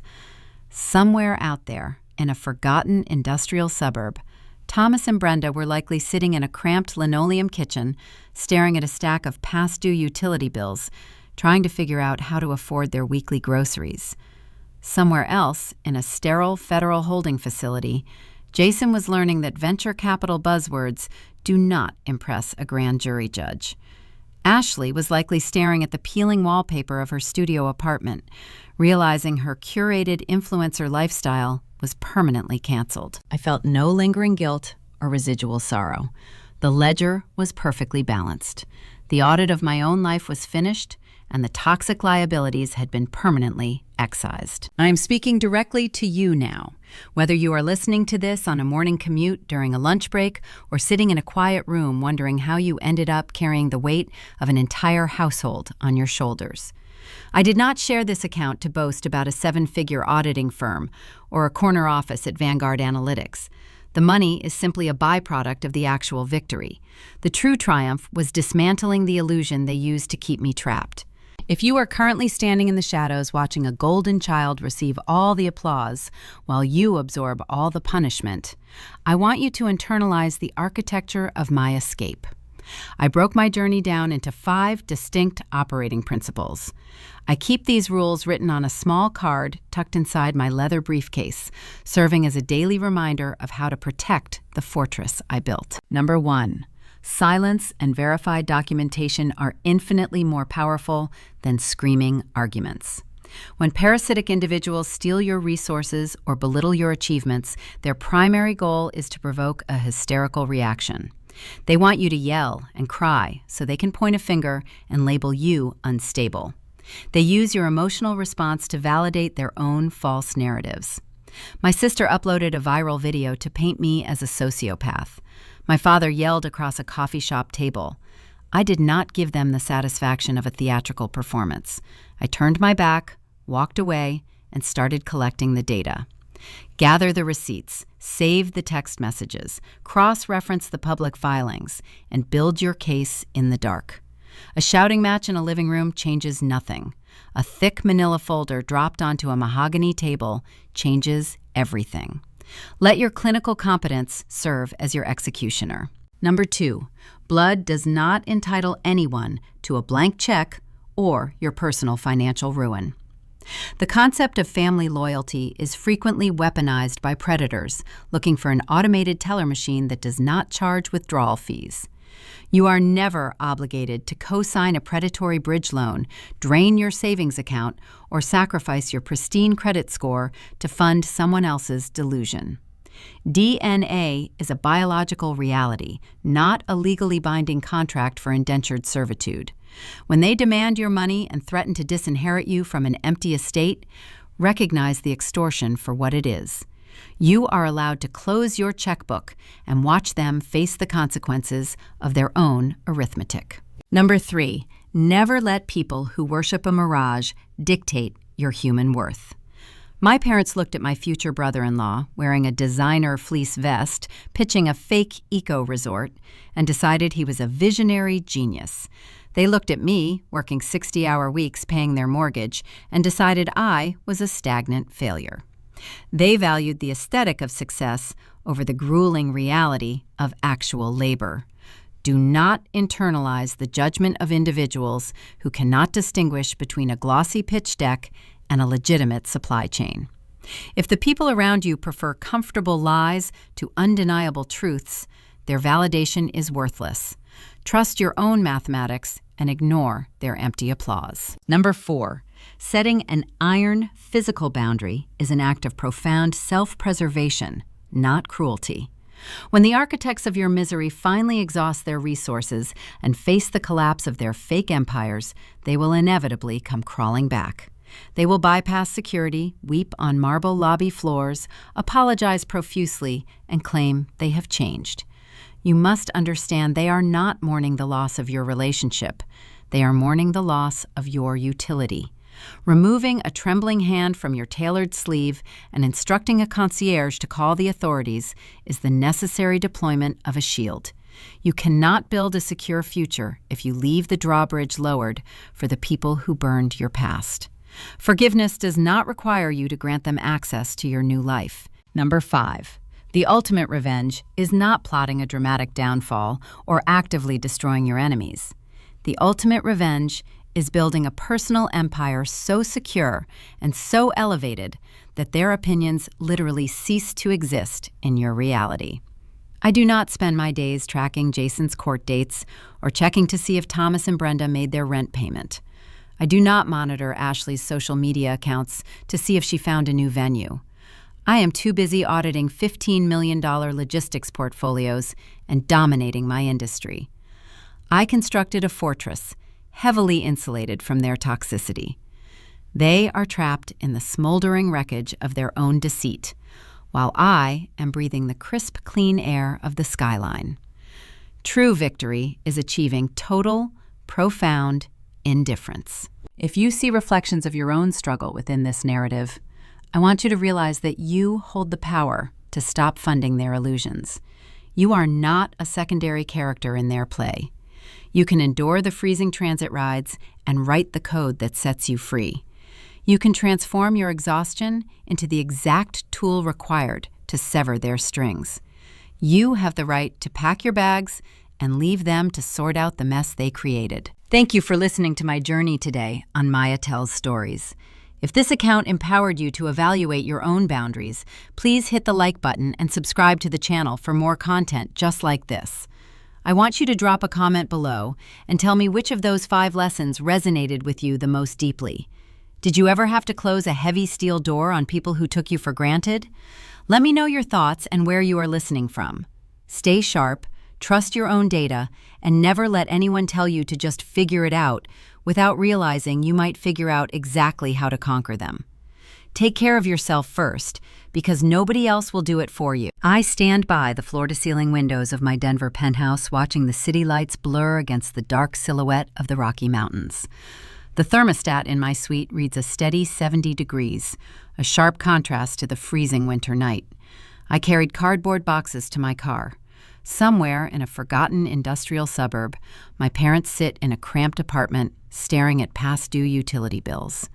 Somewhere in a federal holding facility, my former future brother-in-law learns that venture capital buzzwords do not impress a grand jury judge. I feel no guilt.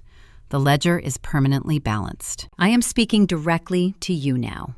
Whether you are listening on your morning commute or sitting in a quiet room wondering how you became the designated failure of your household, I want you to internalize the architecture of my escape. I built my fortress using 5 distinct operating principles. Number 1, silence and verified documentation are infinitely more powerful than screaming arguments. When toxic individuals try to steal your resources, they want you to yell so they can label you unstable. Do not give them a theatrical performance. Collect the data, build your case in the dark, and let your clinical competence serve as your executioner. Number 2, blood does not entitle anyone to a blank check or your personal financial ruin. Family loyalty is frequently weaponized by predators looking for an automated teller machine. You are never obligated to co-sign a predatory bridge loan or sacrifice your pristine credit score to fund a delusion. DNA is a biological reality, not a legally binding contract for indentured servitude. Number 3, never let people who worship a mirage dictate your human worth. My parents looked at a con artist wearing an expensive fleece vest and decided he was a visionary. They looked at my quiet diligence and decided I was a stagnant failure. Do not internalize the judgment of individuals who prefer comfortable lies to undeniable truths. Trust your own mathematics and ignore their empty applause. Number 4, setting an iron physical boundary is an act of absolute self-preservation, not cruelty. When the architects of your misery exhaust their resources, they will inevitably return weeping on marble lobby floors. They are not mourning the loss of your relationship. They are mourning the loss of your utility. Closing a heavy steel door on their apologies is the necessary deployment of a shield. Number 5, The ultimate revenge is building a personal empire so secure that their opinions literally cease to exist in your reality. I do not track my family's court dates or monitor their eviction notices. I am too busy auditing multi-million-dollar portfolios. True victory is achieving profound indifference. Thank you for listening to my journey today on Maya Tells Stories. If this account empowered you to evaluate your own boundaries, please hit the like button and subscribe to the channel for more content. Drop a comment below and tell me which of those 5 lessons resonated with you the most deeply.